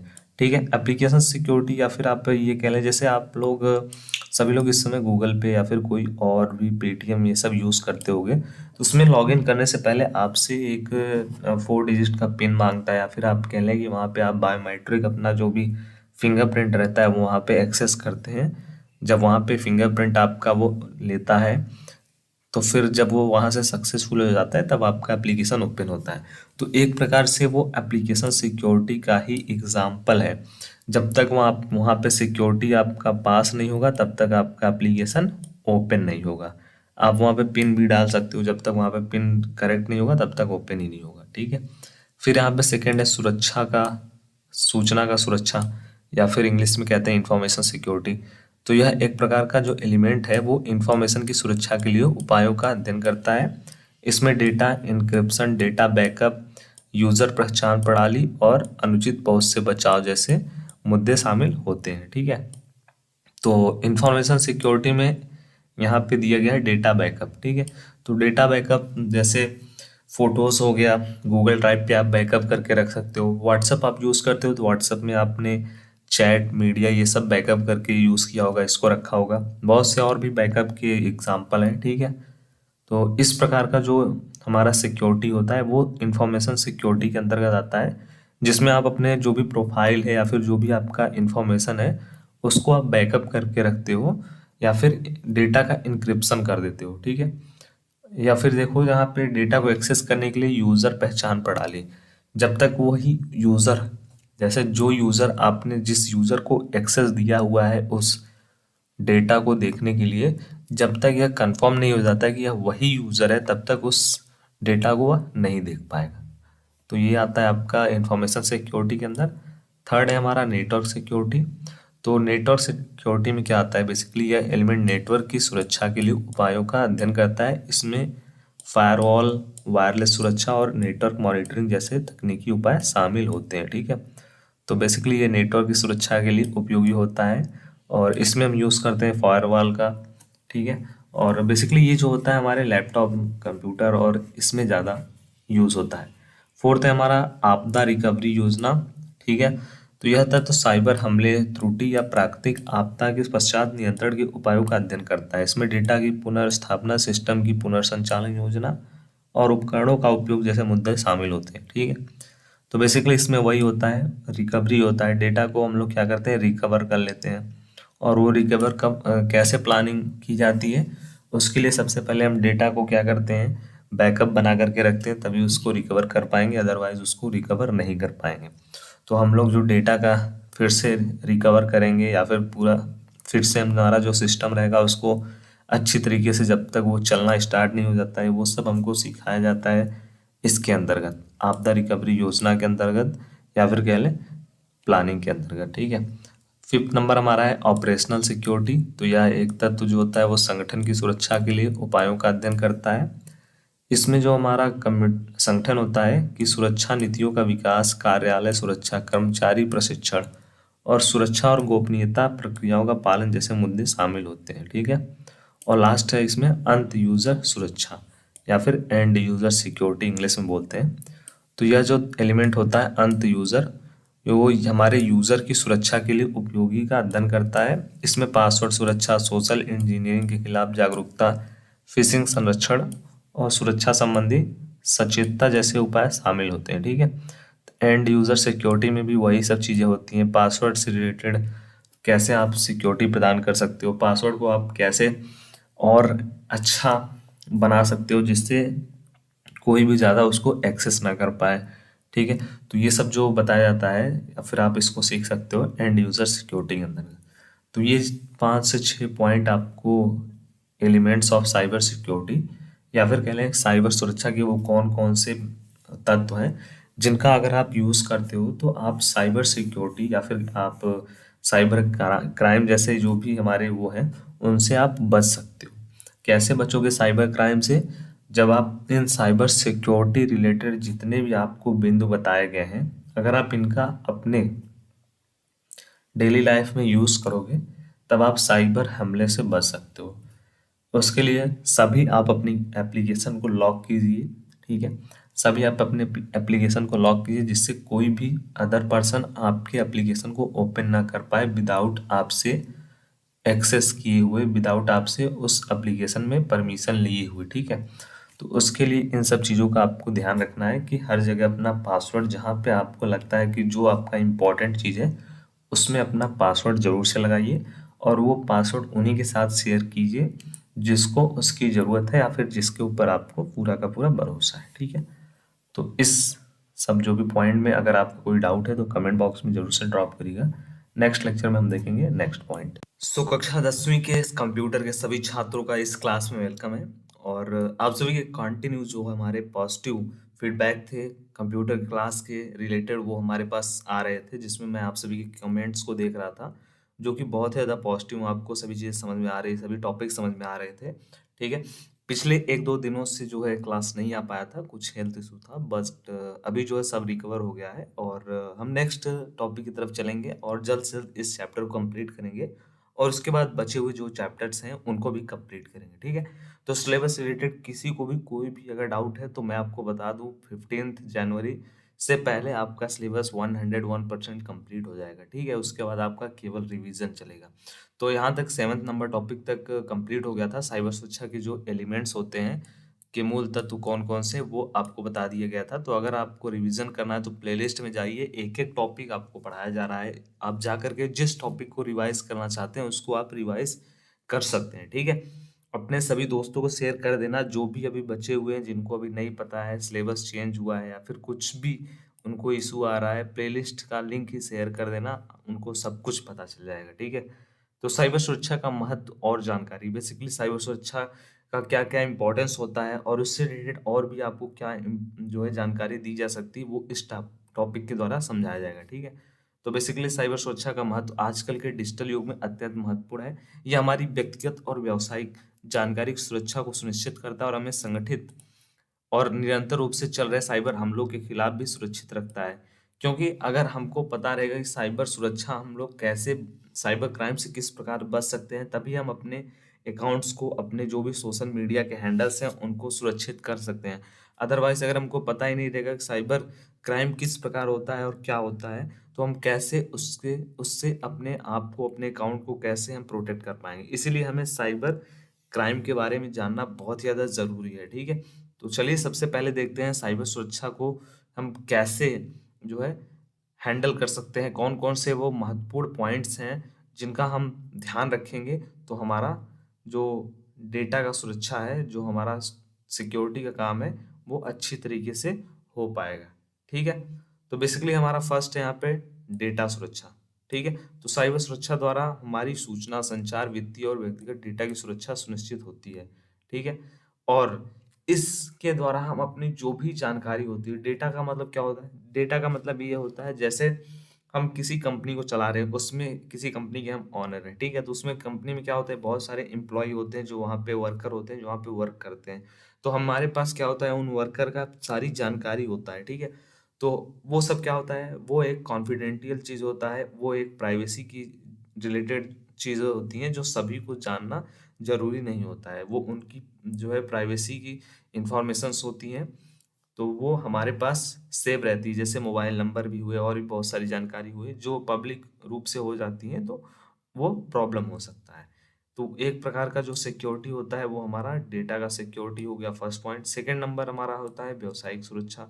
तो साइबर हमले में व्यावसायिक संगठनों के लिए बहुत बड़ी चुनौती प्रदान करते हैं। साइबर सुरक्षा उपायों का उपयोग करके संगठन अपनी साइबर सुरक्षा को बढ़ा सकते हैं और अनाधिकृत पहुंच, डेटा चोरी, फिशिंग, वायरस, अन्य हमलों से अपनी संपत्ति और गोपनीयता की सुरक्षा को सुनिश्चित कर सकते हैं। ठीक है, व्यवसाय मतलब अगर आपका कोई बिजनेस है, तो आप अपने बिजनेस को कैसे साइबर सुरक्षा से, साइबर हमले से कैसे आप प्रोटेक्ट कर सकते हो, साइबर क्राइम से कैसे प्रोटेक्ट कर सकते हो। ठीक है, आपका जो बिजनेस है उसमें बहुत सारी जानकारी होंगी, बहुत सारी, क्योंकि अगर आप एक बिजनेसमैन है तो आपके हो सकता है लैपटॉप, आप कंप्यूटर यूज करते हो, तो उसमें क्या होता है, साइबर क्राइम के बारे में मैंने आपको बताया किस प्रकार साइबर क्राइम होता है। ठीक है, तो वायरसेस आपके कंप्यूटर, लैपटॉप में डाल दी जाते हैं और वायरस में जो भी चीज़ें होती हैं वो एक्टिवेट हो जाती हैं। उससे क्या होता है, जैसे आपका पूरा डाटा ट्रांसफर हो जाता है, आपके जो क्लाइंट हैं वो, उनके डिटेल जो है वो शेयर हो जाते हैं, कॉपी हो जाते हैं, जिससे आपका एक प्रकार का डेटा का हानि होता है। उसके बाद रेवेन्यू से संबंधित भी बहुत सारी, ऐसे बहुत सारे साइबर क्राइम है जो अब जो है वो डे बाय डे अपडेट हो रहे हैं और नए नए साइबर क्राइम आ रहे हैं। ठीक है, थर्ड नंबर हमारा होता है सार्वजनिक सुरक्षा। तो साइबर हमलों के माध्यम से हमारे देश समाज की सुरक्षा पर भी खतरा हो सकता है। साइबर सुरक्षा उपायों का उपयोग करके सरकारी संगठन, उच्च आयोग और सार्वजनिक संरचनाएं अपनी सुरक्षा को मजबूत कर सकती हैं और साइबर आक्रमणों के खिलाफ सुरक्षा सुनिश्चित कर सकती हैं। ठीक है, तो ये हमारा थर्ड नंबर पॉइंट है, हमारा सार्वजनिक सुरक्षा, और इसमें टोटल जो है 6 पॉइंट है। ठीक है, फोर्थ नंबर हमारा है व्यक्तिगत। व्यक्तिगत मतलब खुद की सुरक्षा। तो साइबर सुरक्षा न केवल बिजनेसमैन के लिए या फिर किसी भी ऑर्गेनाइजेशन के लिए है, गवर्नमेंट ऑर्गेनाइजेशन के लिए है, इससे हम खुद को भी सुरक्षित रख सकते हैं। ठीक है, हमारे व्यक्तिगत डेटा को, बैंक खाता, ईमेल आदि की सुरक्षा साइबर सुरक्षा द्वारा सुनिश्चित की जा सकती है। हम अपने जो भी डेटा है, जैसे बैंक्स के डेटा है या फिर हम लोग बहुत सारे ऑनलाइन पेमेंट यूज़ करते हैं, ऐप यूज़ करते हैं, उसके साथ साथ बहुत सारे हम लोग सोशल मीडिया के अकाउंट्स बना करके उस पर हम लोग अपना अकाउंट बना के उसको यूज़ करते हैं। तो उससे भी क्या होता है, उसमें भी हम अपनी जानकारी को सेव करते हैं और जो इन्फॉर्मेशन रहता है वो वहाँ पे स्टोर होता है। साइबर क्राइम से अगर हमें बचना होता है तो हम इन सब चीज़ों को क्या कर सकते हैं, सिक्योर कर सकते हैं। सभी जगह पे टू टैप वेरिफिकेशन लगा सकते हैं हम लोग। ठीक है, उसके बाद ओटीपी का वेरिफिकेशन रहता है। ओटीपी आप शेयर ना करिए किसी से भी, जहाँ पे आपसे किसी पर्सनल पर्सन द्वारा पूछा जा रहा है तो भी आप शेयर ना करिए। जहाँ पे उपयोगी है, जहाँ पर ज़रूरी है और जहाँ पे आपको लग रहा है कि हाँ यह फेक नहीं है, वहीं पे आप इन सब चीज़ों का शेयर करें। ठीक है, अपने किसी भी पर्सनल इंफॉर्मेशन को किसी के साथ शेयर ना करें। फिफ्थ नंबर है आर्थिक हानि से सुरक्षा। तो साइबर अपराधियों द्वारा होने वाले आर्थिक हानि को रोकने के लिए साइबर सुरक्षा की आवश्यकता होती है। जैसे ऑनलाइन बैंकिंग, वित्तीय संचार, ई व्यापार में सुरक्षा उपयोग का अनुपालन करने से हम आर्थिक हानि से बच सकते हैं। ठीक है, आर्थिक हानि में मैंने आपको ऑलरेडी बताया, जैसे आप गूगल पे या फिर बहुत सारे फ़ोन पे, पेटीएम, इन सब चीज़ों को यूज़ करते हैं, तो ऑनलाइन बैंकिंग के जितने भी आप ऐप को यूज़ करते हैं, सर्विसेज को यूज़ करते हैं, तो आप उससे उसको सिक्योर रखेंगे तो आपको इस प्रकार की हानि नहीं होगी। ठीक है। साइबर हमलों से सुरक्षा, तो साइबर सुरक्षा उपायों की मदद से हम साइबर हमलों से बच सकते हैं। हैकिंग, वायरस, फिशिंग, अन्य अवैध गतिविधियों से बचाव के लिए सुरक्षा और उपाय अपनाए जा सकते हैं। ठीक है। तो अगर हम सभी सिक्योरिटी की जितने भी चीज़ें होती हैं, जो भी हम ऐप यूज़ कर रहे हैं, उसमें जो भी सिक्योरिटी के ऑप्शंस हैं, ठीक है, जैसे उसमें फेस लॉक हो गया, फिंगरप्रिंट हो गया या फिर पिन लॉक हो गया, अगर हम उन चीज़ों को पहले से ही सिक्योर करके रखेंगे, तो जो भी साइबर क्राइम होते हैं वो बहुत ही कम होगा। और अगर आपने अपने तरफ से सभी चीज़ों को एक्सेस नहीं दिया हुआ है, सभी ऐप को, सभी डेटा को देखने का एक्सेस नहीं दिया हुआ है, तब भी आप साइबर क्राइम से बच सकते हैं। ठीक है। तो बेसिकली आपके लिए साइबर क्राइम सबसे पहले जानना ज़रूरी है कि क्या होता है, उसके बाद आप जानिए कि साइबर क्राइम को आप क्यों रोकेंगे, ठीक है, यह किस लिए इम्पोर्टेंट है, इसको साइबर क्राइम को रोकना किस प्रकार रोक सकते हैं। ठीक है। तो इस पॉइंट में यही था, इस टॉपिक में यही था। नेक्स्ट टॉपिक में हम देखेंगे आपको क्या पढ़ना है। Thank you for watching. So class 10th computer चल रहा है हमारा, chapter number 14th e commerce और साइबर सुरक्षा। और इसमें बेसिकली हमारा 8th नंबर टॉपिक जो था वो कंप्लीट हो गया था। 9th नंबर टॉपिक है हमारा साइबर अपराध और उसके टाइप्स। ठीक है। बेसिकली साइबर अपराध या फिर कह लें कि साइबर क्राइम क्या होता है और वो कितने प्रकार का होता है। ठीक है। किस किस टाइप्स के साइबर क्राइम होते हैं, वो सब कुछ आपको स्टेप बाय स्टेप आपको एक एक पॉइंट में और एक एक टॉपिक के अकॉर्डिंग इस क्लास में पूरा का पूरा कंप्लीट किया जाएगा। ठीक है। तो सबसे पहले बहुत बहुत थैंक यू आप सभी छात्रों को, आप सभी के पॉजिटिव फीडबैक के लिए, पॉजिटिव कमेंट के लिए। क्लास से रिलेटेड, कंप्यूटर के और भी टॉपिक से रिलेटेड आपको सभी चीज़ें समझ में आ रही हैं। आप सभी के जितने भी कमेंट्स आते हैं वो टीम के द्वारा पढ़े जाते हैं और आपका हेल्प किया जाता है। ठीक है। तो चलिए देखते हैं हमारे साइबर क्राइम के बारे में कि बेसिकली यह साइबर क्राइम क्या होता है, कितने प्रकार का होता है, वो कौन कौन से होते हैं। ठीक है। तो यहाँ पे कहा देखिए, लिखा गया है कि साइबर क्राइम या फिर अपराध का वह प्रकार होता है जो पेशेवर अपराधियों द्वारा, सामान्यतः हैकर द्वारा, सामान्यतः ऑनलाइन माध्यम से आपके डिवाइस जैसे लैपटॉप, मोबाइल या अन्य नेटवर्क से जुड़े हुए डिवाइस पर बिना किसी एक्सेस के वह एक्सेस कर लेता है। ठीक है। बिना आपके एक्सेस दिए वो एक्सेस कर लेता है और विभिन्न अपराधों को अंजाम दिया जाता है। वास्तव में देखा जाए तो साइबर क्राइम के अंतर्गत विभिन्न अपराधों की श्रृंखला आती है, टाइप्स आता है, जैसे कि हैकिंग, ऑनलाइन ठगी, प्राइवेसी लीक, साइबर बुलिंग एवं इसी प्रकार के अन्य अपराधों को अंजाम दिया जाता है। ठीक है। और इसी को थोड़ा सा और इजी लैंग्वेज में आपको बताया गया है, सरल शब्दों में कहा जाए तो साइबर क्राइम अपराध की वह शाखा है जिसके तहत लोगों से ऑनलाइन माध्यम से अपराध किया जाता है। ऑनलाइन ठगी करना वर्तमान में साइबर क्राइम का सबसे सामान्य रूप है। इसके अतिरिक्त वायरस और भी बहुत सारे जो आपको टाइप्स बताए गए हैं, रूप बताए गए हैं, वो सब साइबर क्राइम के अंतर्गत आते हैं। ठीक है। आपने आए दिन न्यूज़पेपर में या फिर कहीं भी अपने सोसाइटी में, कॉलेज में, आपके अपने स्कूल, गांव या फिर शहर में सुना होगा, बहुत सारे ऐसे न्यूज़ आते होंगे ऑनलाइन ठगी का। ठीक है।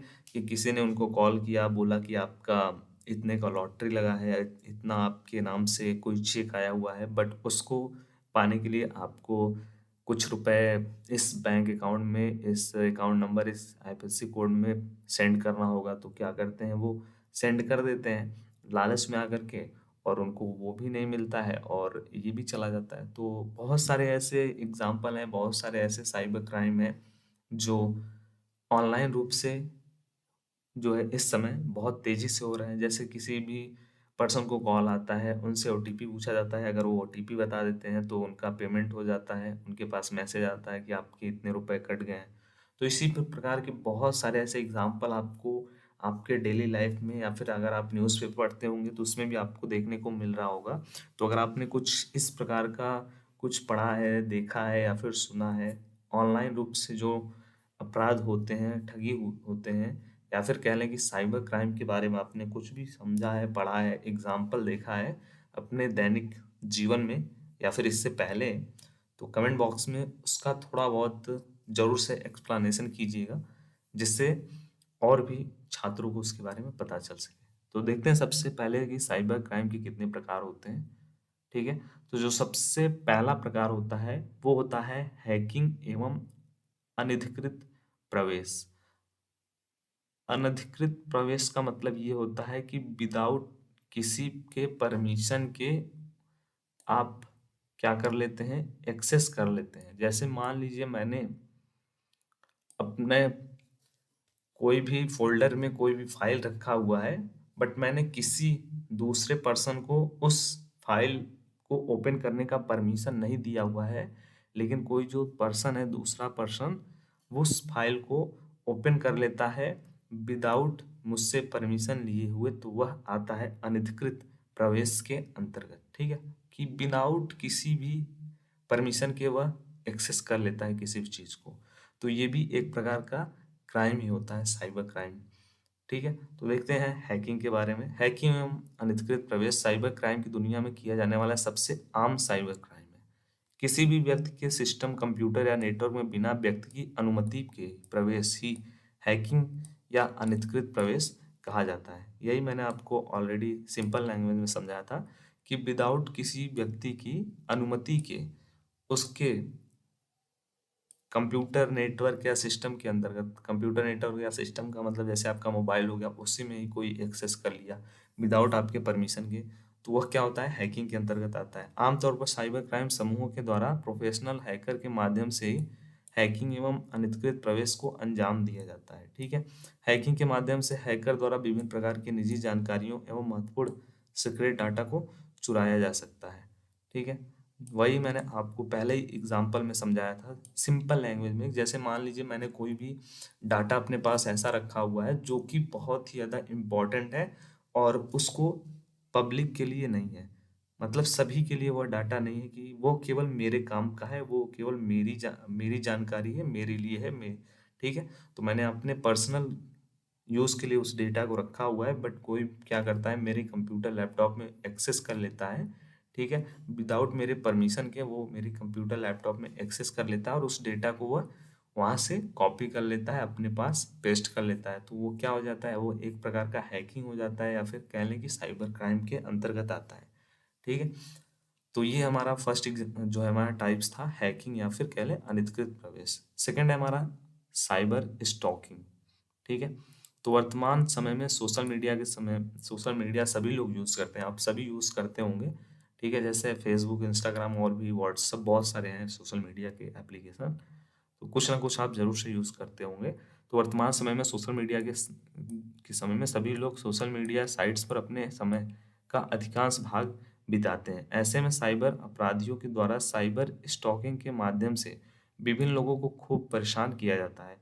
इसके तहत अपराधी द्वारा पीड़ित के सोशल मीडिया अकाउंट के माध्यम से बार बार परेशान किया जाता है, जिसमें कि पीड़ित को फॉलो करना, धमकी भरे संदेश भेजना, बार बार फोन करना, ठीक है, अश्लील तस्वीरें भेजना एवं इसी प्रकार के अन्य कार्यों के माध्यम से दूसरे व्यक्ति को परेशान किया जाता है। बच्चे एवं अवयस्क यूजर प्रायः साइबर स्टॉकिंग का शिकार बनते हैं। ठीक है, साइबर स्टॉकिंग का मतलब, स्टॉक करने का मतलब क्या होता है, स्टॉक करने का मतलब होता है किसी का पीछा करना या फिर किसी के पीछे पड़ जाना। आप एक तरीके से इस तरीके से समझ सकते हो अपने सिंपल लैंग्वेज।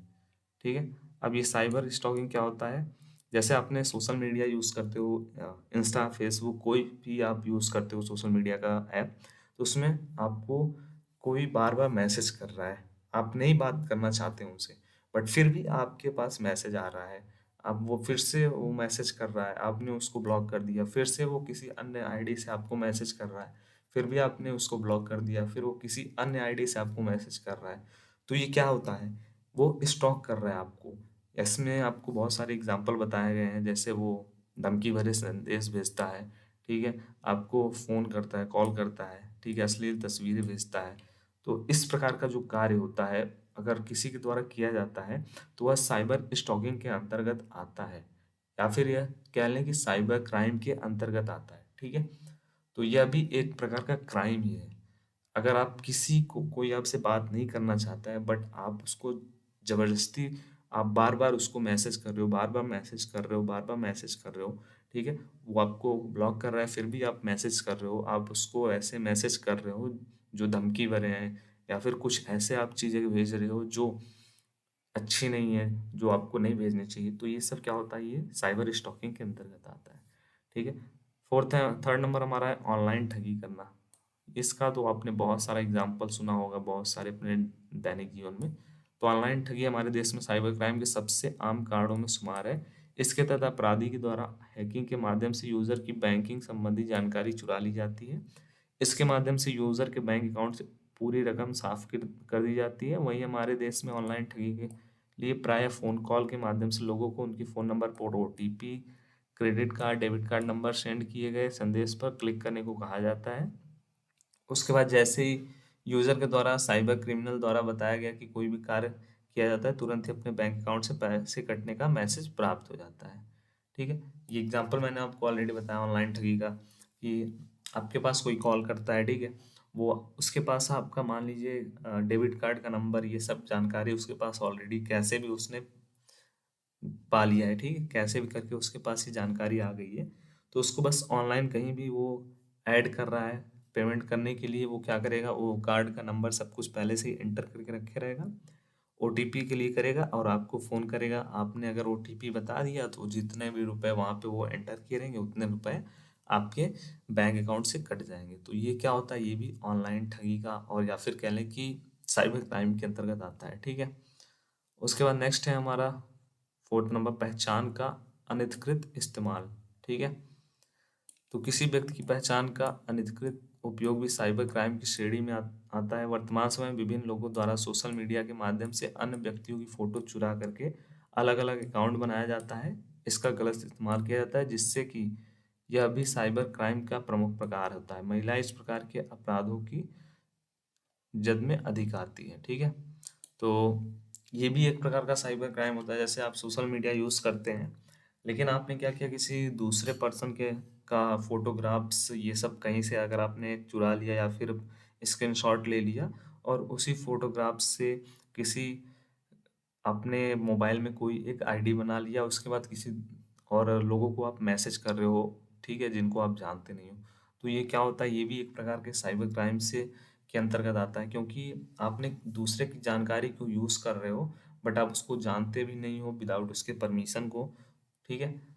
नेक्स्ट है हमारा फिफ्थ नंबर पॉइंट, फिशिंग। तो अगर आपने ईमेल बॉक्स को चेक करते हैं तो अगर जो है अक्सर देखते हैं कि वहाँ पे स्पैम ईमेल देखते होंगे। दरअसल फिशिंग का मुख्य कारण स्पैम ईमेल का उपयोग होता है। साथ ही यहाँ आपको स्पैम वेबसाइट का लिंक भी दिया जा सकता है, जिस प्रकार आपको अपनी जानकारी भरने को कहा जा सकता है। अपनी निजी एवं बैंकिंग संबंधी जानकारी भरने पर आप फिशिंग का शिकार हो सकते हैं। ठीक है। तो फिशिंग के अंतर्गत क्या आता है, बेसिकली आप ईमेल अगर आपका होगा तो आप जीमेल को ओपन करना, आपके मोबाइल में जीमेल होगा, जीमेल एप्लीकेशन, ठीक है, गूगल मेल, जीमेल, उसमें एक ऑप्शन रहता है, थ्री डॉट पे आप क्लिक करोगे तो वहाँ पे एक ऑप्शन रहता है स्पैम। स्पैम में जब आप ओपन करोगे तो जितने भी स्पैम फोल्डर में जितने भी स्पैम स्पैम सेक्शन में जितने भी ईमेल आए रहते हैं वो सब फेक रहते हैं, या फिर आप सिंपल लैंग्वेज में कह लो तो वो सब फ्रॉड ईमेल रहते हैं। ठीक है। वो वैलिड नहीं रहते हैं। ठीक है। वो सब फेक रहते हैं। उस पर आप क्लिक करोगे तो कुछ इधर उधर के लिंक खुलेंगे, इधर उधर के वेबसाइट खुलेंगे, या फिर कुछ एड्स आने लगेंगे, ऐसे वैसे एड्स आपको देखने को मिलेंगे, या फिर आप उस पर क्लिक करोगे तो आपको वहाँ पे जानकारी भरने को बोला जाएगा या फिर पेमेंट करने को बोला जाएगा। ठीक है। तो वो सब जो रहते हैं वो भी एक साइबर क्राइम के अंतर्गत आता है, फिशिंग। ठीक है। सिक्स नंबर हमारा है वायरस सॉफ्टवेयर। वायरस सॉफ्टवेयर जो भी कंप्यूटर यूज करते होंगे, लैपटॉप कंप्यूटर यूज करते होंगे, मोबाइल भी आप यूज कर रहे होंगे, तो भी आपके लिए बहुत इजी है समझना। तो हैकर के द्वारा क्या किया जाता है, आपका जो भी लैपटॉप कंप्यूटर या फिर कुछ भी आप यूज करते हो उसमें वह वायरस डाल देता है। ठीक है। वायरस डाल देता है तो उस वायरस में जैसे है कि बहुत सारे ऐसे वायरस होते हैं कि अगर वो आपके कंप्यूटर लैपटॉप में एक्टिवेट हो जाते हैं तो आपके कंप्यूटर में केवल लैपटॉप में केवल अगर उस वायरस में एक्टिवेट किया गया है, फीड किया गया है सॉन्ग, तो आपके कंप्यूटर लैपटॉप में केवल सॉन्ग बजता रहेगा। ठीक है। या फिर बहुत से ऐसे वायरस होते हैं जैसे ही आपके कंप्यूटर लैपटॉप में उसको क्लिक किया जाएगा, वैसे ही आपका कंप्यूटर लैपटॉप रहेगा वो बंद हो जाएगा, शट डाउन हो जाएगा। तो ऐसे बहुत सारे वायरस हैं जो क्रिएट किए जाते हैं, और जो आपका सिस्टम रहता है उसमें फीड करने पे जो उस वायरस के अंतर्गत फीड रहता है वही वहाँ पे होता है। ठीक है। साइबर बुलिंग के अंतर्गत आपको मैंने ऑलरेडी बता दिया है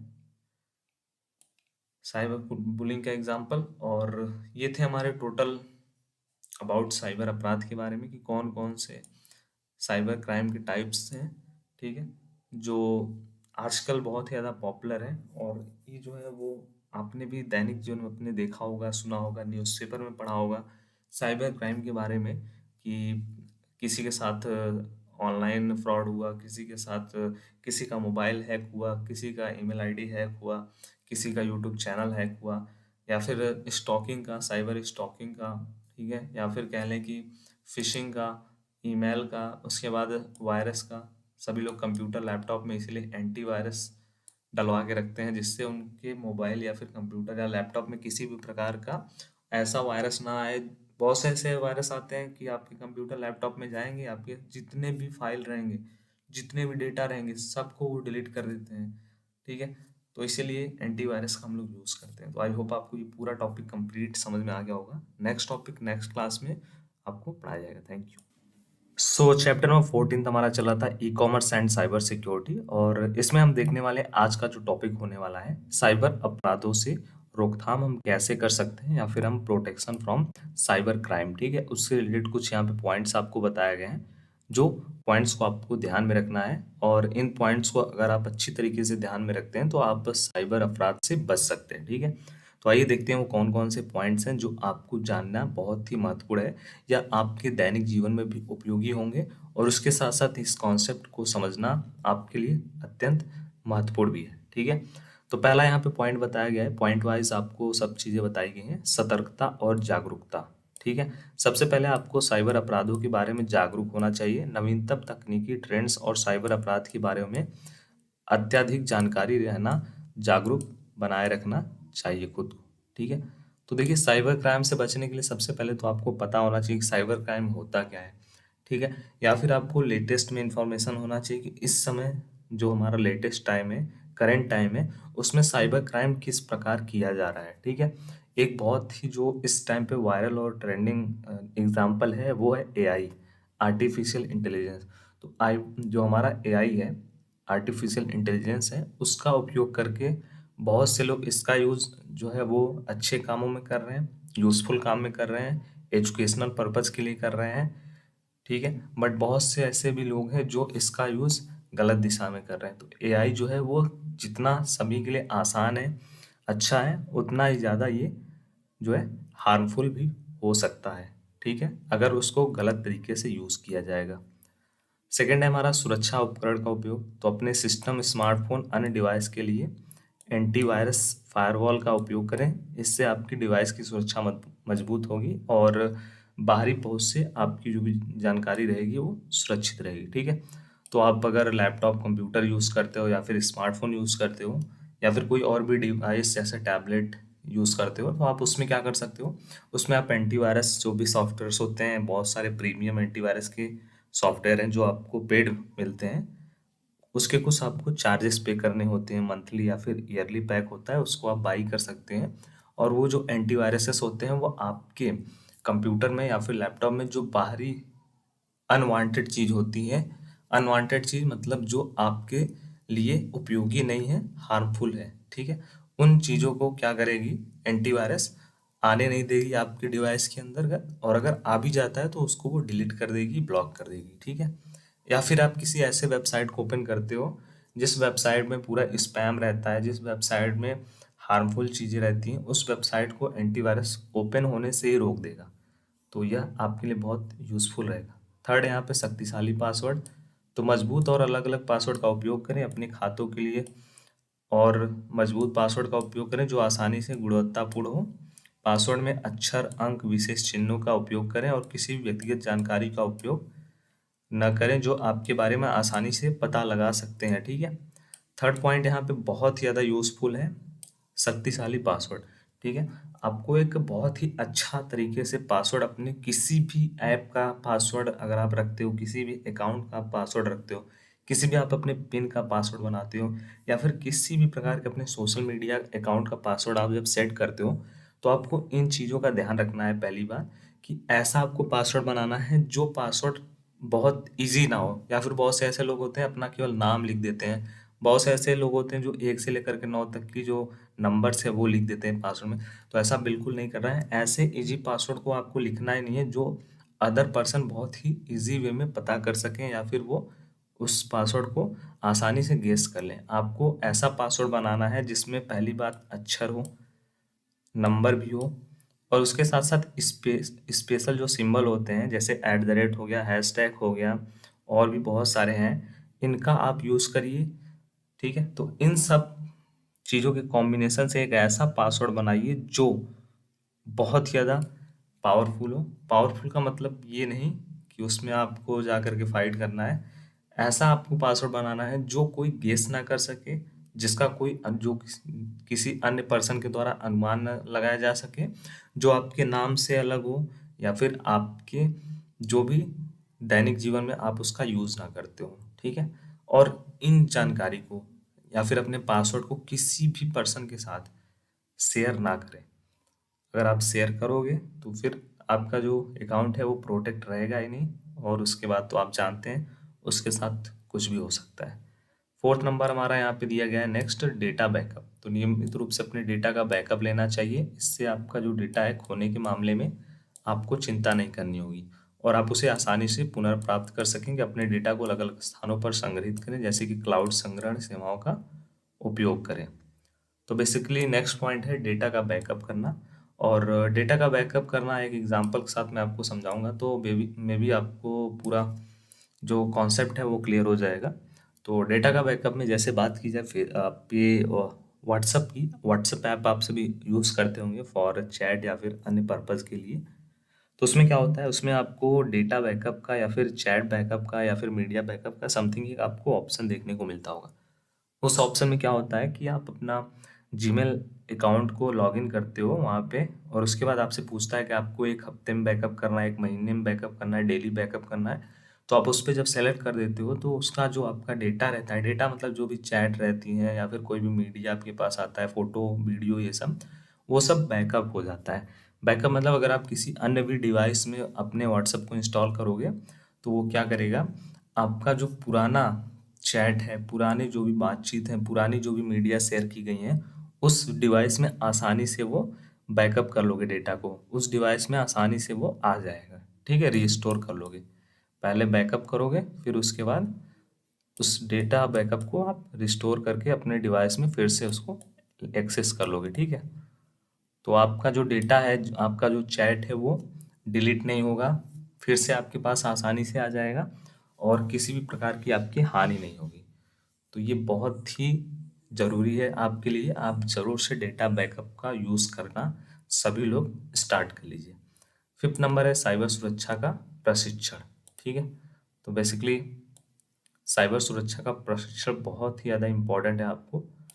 आपने जब जागरूकता को बढ़ाने के लिए, साइबर सुरक्षा को समझने के लिए साइबर सुरक्षा प्रशिक्षण प्राप्त करें। इससे आप साइबर अपराधों के लिए सतर्क और पूर्व संज्ञानी बनेंगे, और अपनी ओर से अपने संगठन की सुरक्षा मजबूत बनाए रख सकेंगे। ठीक है, तो बेसिकली आपको साइबर क्राइम के बारे में नॉलेज होना चाहिए, क्योंकि अगर आपको किसी भी चीज़ के बारे में नॉलेज है तभी आप उस चीज़ के बारे में आप अपने आपको उसको उससे प्रोटेक्ट कर पाओगे। तो अगर आपको पता रहेगा कि साइबर क्राइम किस प्रकार हो सकता है, तभी आप अपने जो भी अकाउंट्स हैं, अपनी जो भी सोशल मीडियाज हैं, अपने जो भी आपको प्रोटेक्ट करना है आप उससे कर पाओगे, प्रोटेक्ट साइबर क्राइम से। तो ये थे कुछ पॉइंट्स आपके लिए साइबर अपराध को रोकथाम के लिए, कौन कौन से वो जो महत्वपूर्ण पॉइंट्स हैं वो आपको बताया गया है।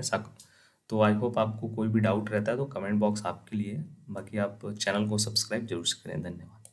So class 10th computer chapter number 14th, e commerce and cyber security, या फिर कह लें ई कॉमर्स एंड साइबर सुरक्षा। ठीक है, तो बेसिकली इसमें हमारा जो भी पूरा कॉन्सेप्ट था वो आपको क्लियर हो गया, सभी टॉपिक आपको पढ़ा दिए गए हैं। बस लास्ट टॉपिक आपका बचा हुआ है साइबर अपराधों की रिपोर्टिंग। साइबर क्राइम का आप रिपोर्टिंग कब, कहाँ और कैसे और किस प्रकार कर सकते हो, और उसके लिए आप क्या क्या कदम उठा सकते हो, ठीक है, या फिर वो कौन कौन से स्टेप हैं जो आप फॉलो कर सकते हो। तो एक टॉपिक आपको ये भी दे दिया गया है कि मान लीजिए इन फ्यूचर आपके साथ कोई साइबर क्राइम होता है, ठीक है, या फिर आपके किसी रिलेटिव के साथ होता है, या फिर आपके आसपास नेबर्स में आपके कहीं पर भी रिलेटिव्स या फिर आपके जो भी चाहने वाले हैं, जानने वाले हैं, उनके साथ कुछ ऐसे साइबर क्राइम, साइबर अपराध होते हैं, तो आप उनकी हेल्प कर सकते हैं इस तरीके से, ठीक है। तो वो कौन कौन से पॉइंट्स हैं या फिर कह लें कौन कौन से मेथड्स हैं जो आपको ध्यान में रखना है। तो यहाँ पे दिया गया है कि साइबर अपराध की रिपोर्टिंग करना महत्वपूर्ण है ताकि दुरुपयोगी गतिविधियों के खिलाफ कानूनी कदम उठाया जा सके। निम्नलिखित है साइबर अपराध की रिपोर्टिंग करने के कदम, वो कौन कौन से स्टेप्स हैं वो आपको बताया गया है। पहला यहाँ पे स्टेप दिया गया है कि पुलिस को सूचित करें, ठीक है। मोस्ट इम्पॉर्टेंट, सबसे पहला जो आपका स्टेप रहना है वो यही रहना है कि अगर आपके साथ आपको लग रहा है किसी भी प्रकार का साइबर अपराध या फिर साइबर क्राइम हो रहा है, तो आपको सबसे पहले पुलिस को सूचित करना है। साइबर अपराध का शक होने पर स्थानीय पुलिस या साइबर अपराधों के लिए खास जांच अधिकारियों को सूचित करें। साइबर क्राइम में जाकर के भी आप बोल सकते हैं, या फिर आप चाहें तो अपने जो भी नियरेस्ट पुलिस स्टेशन है वहाँ पर भी जाकर के इसका एफआईआर कर सकते हैं या फिर उसके बारे में सूचना दे सकते हैं, ठीक है। आप जो भी आपके साथ साइबर क्राइम हुआ है उसके बारे में आप डिटेलिंग वहाँ पे देंगे तो वो आपको जो भी बेटर तरीका रहेगा, जो भी नेक्स्ट बेटर कदम रहेगा वो आपको बताएंगे। सेकंड है यहाँ पे डिजिटल सबूत इकट्ठा करें, ठीक है। तो संभावित अपराधी के डिजिटल जांच अधिकारियों द्वारा जांच के लिए सबूतों की आवश्यकता हो सकती है, इसलिए सभी संभावित सबूतों को सुरक्षित रूप से संरक्षित करें, ठीक है। तो बेसिकली आप पुलिस के पास जाओगे या फिर किसी अन्य डिपार्टमेंट में जाओगे साइबर क्राइम का सूचना देने के लिए या फिर उसके खिलाफ कार्रवाई करने के लिए कहने के लिए, अपील करने के लिए, तो उसके लिए आपके पास पहली बात होना चाहिए डिजिटल सबूत, ठीक है। डिजिटल सबूत मतलब इसका मतलब ये है कि आपके साथ जो भी साइबर क्राइम हुआ है, साइबर अपराध हुआ है, उसका आपके पास सबूत होना चाहिए। जैसे आपके साथ कोई फ्रॉड हुआ है तो उसका आपके पास स्क्रीनशॉट होना चाहिए, पेमेंट डिटेल्स होना चाहिए, या फिर जो भी आपके साथ ऑनलाइन कुछ भी हुआ है या फिर कुछ भी आपके साथ साइबर क्राइम हुआ है तो उसका पूरा आपके पास डिटेल होना चाहिए, ताकि आप उसको एक एक सबूत को, एक एक जानकारी वहाँ पे आप पेश कर सको, ठीक है। थर्ड है यहाँ पे अपने बैंक और अन्य ऑनलाइन खातों की सूचना दें। यदि आपके वित्तीय खातों में साइबर अपराध की आशंका हो तो तुरंत अपने बैंक और अन्य आवश्यक खातों की सूचना दें ताकि उनकी सुरक्षा को बढ़ाया जा सके, ठीक है।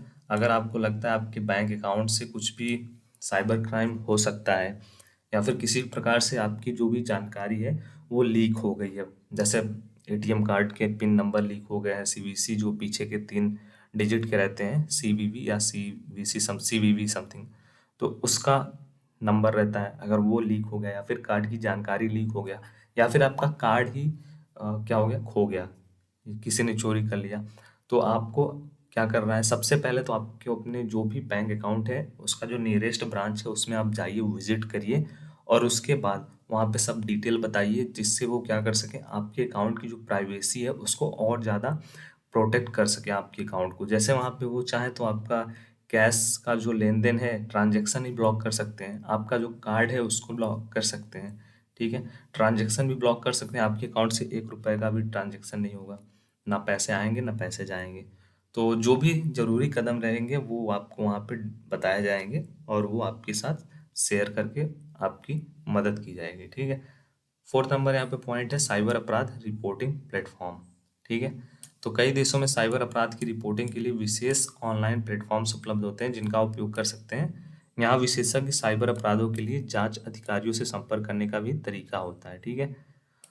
तो इससे रिलेटेड और भी जानकारी अगर आप चाहते हैं तो आप गूगल कर सकते हैं या फिर आप और भी बेहतर तरीके से इसके बारे में जान सकते हैं। तो साइबर अपराध की रिपोर्टिंग करने के माध्यम से आप सुरक्षित और बेहतर ऑनलाइन स्थिति की ओर कदम बढ़ा सकते हैं और अपराधी को पकड़ने में सहायक हो सकते हैं। तो ये यहाँ पे पूरा डिटेल्स अबाउट साइबर अपराध की रिपोर्टिंग आप कैसे कर सकते हैं, और उसके लिए आपको बहुत सारे पॉइंट बताए गए हैं जिनका आपको जरूर से ध्यान रखना है, और इन चीज़ों को आपको अपने दैनिक जीवन में भी इसका यूज हो सकता है, ठीक है। क्योंकि जैसे जैसे यहाँ पे जो हमारा आने वाला समय है वो डिजिटल वे में ज़्यादा से ज़्यादा जा रहा है। तो डिजिटल वे में जा रहा है तो बहुत से ऐसे पर्सन्स हैं जो इसका जो है गलत उपयोग कर रहे हैं, डिजिटल तरीके से वो फ्रॉड कर रहे हैं, साइबर क्राइम कर रहे हैं। तो इसके लिए आपको इन सब चीज़ों के बारे में पता होना आवश्यक है। जैसे बैंक से रिलेटेड ये जो पॉइंट है ये मोस्ट इम्पॉर्टेंट है, जो कि मैंने आपको डिस्कस किया। तो इन सब चीज़ों को आप फॉलो कर सकते हैं। और नेक्स्ट जो रहेगा इस चैप्टर का बहुविकल्पी प्रश्न, और उसके बाद मोस्ट इम्पॉर्टेंट क्वेश्चन आंसर ये सब अपलोड होगा, तो आप उसको भी जरूर से देखिए और अपने सभी दोस्तों के साथ शेयर कर दीजिए, जिससे उनकी भी घर बैठे पढ़ाई हो सके। Thank you for watching. So कक्षा 10वीं कंप्यूटर में चैप्टर नंबर 14 हमारा चल रहा था, और हमारा जो चैप्टर का नाम था वो था e commerce and cyber security, या फिर कह लें साइबर सुरक्षा। और इसमें जितने भी टॉपिक थे, टोटल 11th या 12th टॉपिक थे, वो आपको एक एक टॉपिक अच्छी तरीके से एक्सप्लेन करके समझाया गया है। ठीक है, तो अगर आपने इसको नहीं देखा है, मिस किया है, कुछ भी है प्रॉब्लम, तो आप जा करके प्लेलिस्ट को चेक करिए, आपको मिल जाएगा। ठीक है, तो आज हम देखने वाले हैं हमारे इस चैप्टर के सभी मल्टीपल चॉइस क्वेश्चन। ठीक है, बोर्ड परीक्षा 2023 से स्टार्ट हुआ है कि आपका जो भी सब्जेक्ट रहेगा उस सब्जेक्ट के 20 नंबर के बहुविकल्पी प्रश्न बोर्ड परीक्षा में पूछे जाएंगे। ठीक है, तो इसीलिए आप सभी को मल्टीपल चॉइस क्वेश्चन भी सभी अच्छी तरीके से प्रिपेयर करके जाना है। 20 नंबर के लिए ये बोर्ड परीक्षा में पूछे जाएंगे। ठीक है, तो चलिए स्टार्ट करते हैं। ये एक एक नंबर वाले रहते हैं, और जैसे कि यहाँ पे दे दिया गया है फर्स्ट क्वेश्चन, ई कॉमर्स के लाभों में से कौन सा लाभ नहीं है। ठीक है, क्वेश्चन को पढ़ना है, बहुत अच्छे से क्वेश्चन को पढ़ना है, उसके बाद ही उसका जो आंसर है उसको चूज करना है। बहुत से लोग जल्दी में इसका जो भी आंसर रहता है वो चूज कर लेते हैं, क्वेश्चन को पढ़ लेते हैं। जैसे इसमें पूछा गया कि कौन सा ई कॉमर्स का लाभ नहीं है, वो पढ़ लेंगे जल्दी से कि इसमें से कौन सा ई कॉमर्स का लाभ है। ठीक है, तो इसी प्रकार के छोटे से मिस्टेक होते हैं, वो कर बैठते हैं और वो अपने नंबर को कट कर लेते हैं। बट इसका जो करेक्ट आंसर है वो होगा हमारा ऑप्शन नंबर सी, अधिकृत उत्पादों के सत्यापन की कठिनाई। ठीक है, ये ई कॉमर्स का लाभ नहीं है। ठीक है, सेकंड नंबर क्वेश्चन है, ई कॉमर्स का उपयोग किस तरीके से किया जा सकता है। ठीक है, तो वो कौन कौन से मेथड हैं जिनका हम लोग यूज कर सकते हैं, ई कॉमर्स के लिए यूज करते हैं। ठीक है, या फिर ई कॉमर्स में यूज करते हैं। तो ये सभी जो मेथड यहाँ पे दिए गए हैं वो सब हम लोग यूज करते हैं ई कॉमर्स में। जैसे कि अपनी ऑनलाइन पहुंच के माध्यम से विपणन, ठीक है, सामान और सेवाओं की खरीदारी बिक्री, सब कुछ हम लोग करते हैं, निवेश भी करते हैं। ठीक है, थर्ड नंबर क्वेश्चन है, ई कॉमर्स में उपभोक्ता का क्या अर्थ होता है। ठीक है, जो हमारा ई कॉमर्स होता है उसमें जो उपभोक्ता होता है वो क्या होता है एक्चुअल में। सो उपभोक्ता कौन होता है, जो उपभोग करता है सामान को, मतलब जो बाई करता है वो हमारा क्या होता है, खरीदार जो होता है वो उपभोक्ता होता है। ठीक है, फोर्थ नंबर क्वेश्चन है, ई कॉमर्स में ग्राहकों की गोपनीयता की रक्षा के लिए क्या उपयोगी किया जाता है। ठीक है, तो ई कॉमर्स में जो हमारे कस्टमर्स होते हैं उनकी सिक्योरिटी के लिए क्या किया जाता है, वो कौन से मेथड हैं जो यूज किए जाते हैं। तो सभी मेथड यूज किए जाते हैं जो यहाँ पे आपको ऑप्शन में दिए गए हैं। डेटा सुरक्षा, किसी भी कस्टमर का डेटा लीक ना हो। उसके बाद यहाँ पे एंटीवायरस सॉफ्टवेयर, उसके बाद एसएसएल प्रमाण पत्र, ये सभी जो मेथड हैं वो यूज किए जाते हैं ई कॉमर्स के कंपनियों के द्वारा। ठीक है, फिफ्थ नंबर क्वेश्चन है, ई कॉमर्स की प्रमुख विशेषताएं क्या है। तो ई कॉमर्स की जो मेनली प्रमुख विशेषताएं होती है वो ये होती है, सुरक्षित भुगतान प्रक्रिया। ठीक है, मेनली जो सबसे मेन जो विशेषता है वो यही है, सुरक्षित भुगतान प्रक्रिया। सिक्स नंबर हमारा जो क्वेश्चन है, ई गवर्नेंस का पूर्ण रूप क्या है। ठीक है, जो ई गवर्नेंस है उसका पूर्ण रूप है इलेक्ट्रॉनिक गवर्नेंस, या फिर कह लें ई गवर्नेंस का फुल फॉर्म क्या है, ये आपसे पूछा गया है। तो इसका जो फुल फॉर्म है वो है electronic governance. Seven number question है हमारा कि ई गवर्नेंस क्या है, एक्चुअल में है क्या। अगर आपने टॉपिक पढ़ा होगा तो ये जो क्वेश्चन आपको सभी आराम से क्वेश्चन पढ़ते उसका आंसर पता चल जाएगा। बट अगर नहीं पढ़ा है तो आप पढ़ लेना, अभी भी आपके पास बहुत टाइम है। तो इसका करेक्ट आंसर होगा ऑप्शन नंबर ए, शासन की सेवाएं इलेक्ट्रॉनिक रूप से प्रदान करना। फिर है हमारा एट नंबर क्वेश्चन की ई गवर्नेंस का उद्देश्य क्या है, एक्चुअल में मोटो क्या है उसका, ई गवर्नेंस का। तो ई गवर्नेंस का जो उद्देश्य है वो है नागरिकों को सरकारी सेवाओं तक पहुंच प्रदान करना, इंफॉर्मेशन प्रोवाइड करना, सभी नागरिक को जो भी गवर्नमेंट स्कीम आ रही है उसके बारे में अपडेट करना, जानकारी देना। ठीक है, 9 नंबर क्वेश्चन है, ई गवर्नेंस का संबंध किस माध्यम से बनाया जा सकता है या फिर बनाया जाता है। ठीक है, तो बेसिकली जो हमारा ई गवर्नेंस है उसका जो रिलेशन होता है वो होता है इंटरनेट के माध्यम से, क्योंकि इसका यूज हम लोग करते हैं डिजिटल वे में अपने जो भी गवर्नमेंट की स्कीम है उनको प्रचार प्रसार के लिए। तो इसका जो करेक्ट आंसर है वो है हमारा इंटरनेट। 10th नंबर क्वेश्चन है, ई गवर्नेंस के लिए इस्तेमाल होने वाली प्रमुख टेक्निक को क्या कहा जाता है। तो जो मेन टेक्निक होता है उसको कहा जाता है ई सेवा, ठीक है, या फिर ई सर्विसेज। 11th नंबर क्वेश्चन है हमारा, साइबर सुरक्षा क्या होता है। एक्चुअल में साइबर सुरक्षा क्या होता है, यहाँ पे जितने भी ऑप्शंस आपको दिए गए हैं वो सभी साइबर सुरक्षा के अंतर्गत ही आते हैं। इंटरनेट पर डेटा सुरक्षा, डिजिटल एवं नेटवर्क संक्रमणों को बचाओ, इंटरनेट पर व्यक्तिगत जानकारी की सुरक्षा करने की प्रक्रिया। तो ये जो ऑप्शन नंबर डी है वो हमारा करेक्ट है। ठीक है, 12th नंबर हमारा क्वेश्चन है फिशिंग के बारे में, कि जो एक फिशिंग मेथड होता है, तरीका होता है, वो क्या होता है एक्चुअल में। तो फिशिंग होता है स्पूफिंग, और इसके बारे में मैंने आपको डिटेल में, बहुत ही डिटेल में जानकारी बताया हुआ था टॉपिक में, साइबर सिक्योरिटी में, साइबर अपराध में, साइबर अपराध का जो टाइप्स है उसमें आपको फिशिंग के बारे में मैंने बताया। तो टॉपिक पढ़ लोगे तो आपको सब कुछ चीज़ें समझ में आ जाएंगी। नेक्स्ट क्वेश्चन है, साइबर सुरक्षा के लिए कौन सी जो टेक्निक है, उपकरण है, टूल हम लोग यूज करते हैं फॉर साइबर सुरक्षा के लिए, वो कौन सा टूल है जिसका हम लोग यूज करते हैं।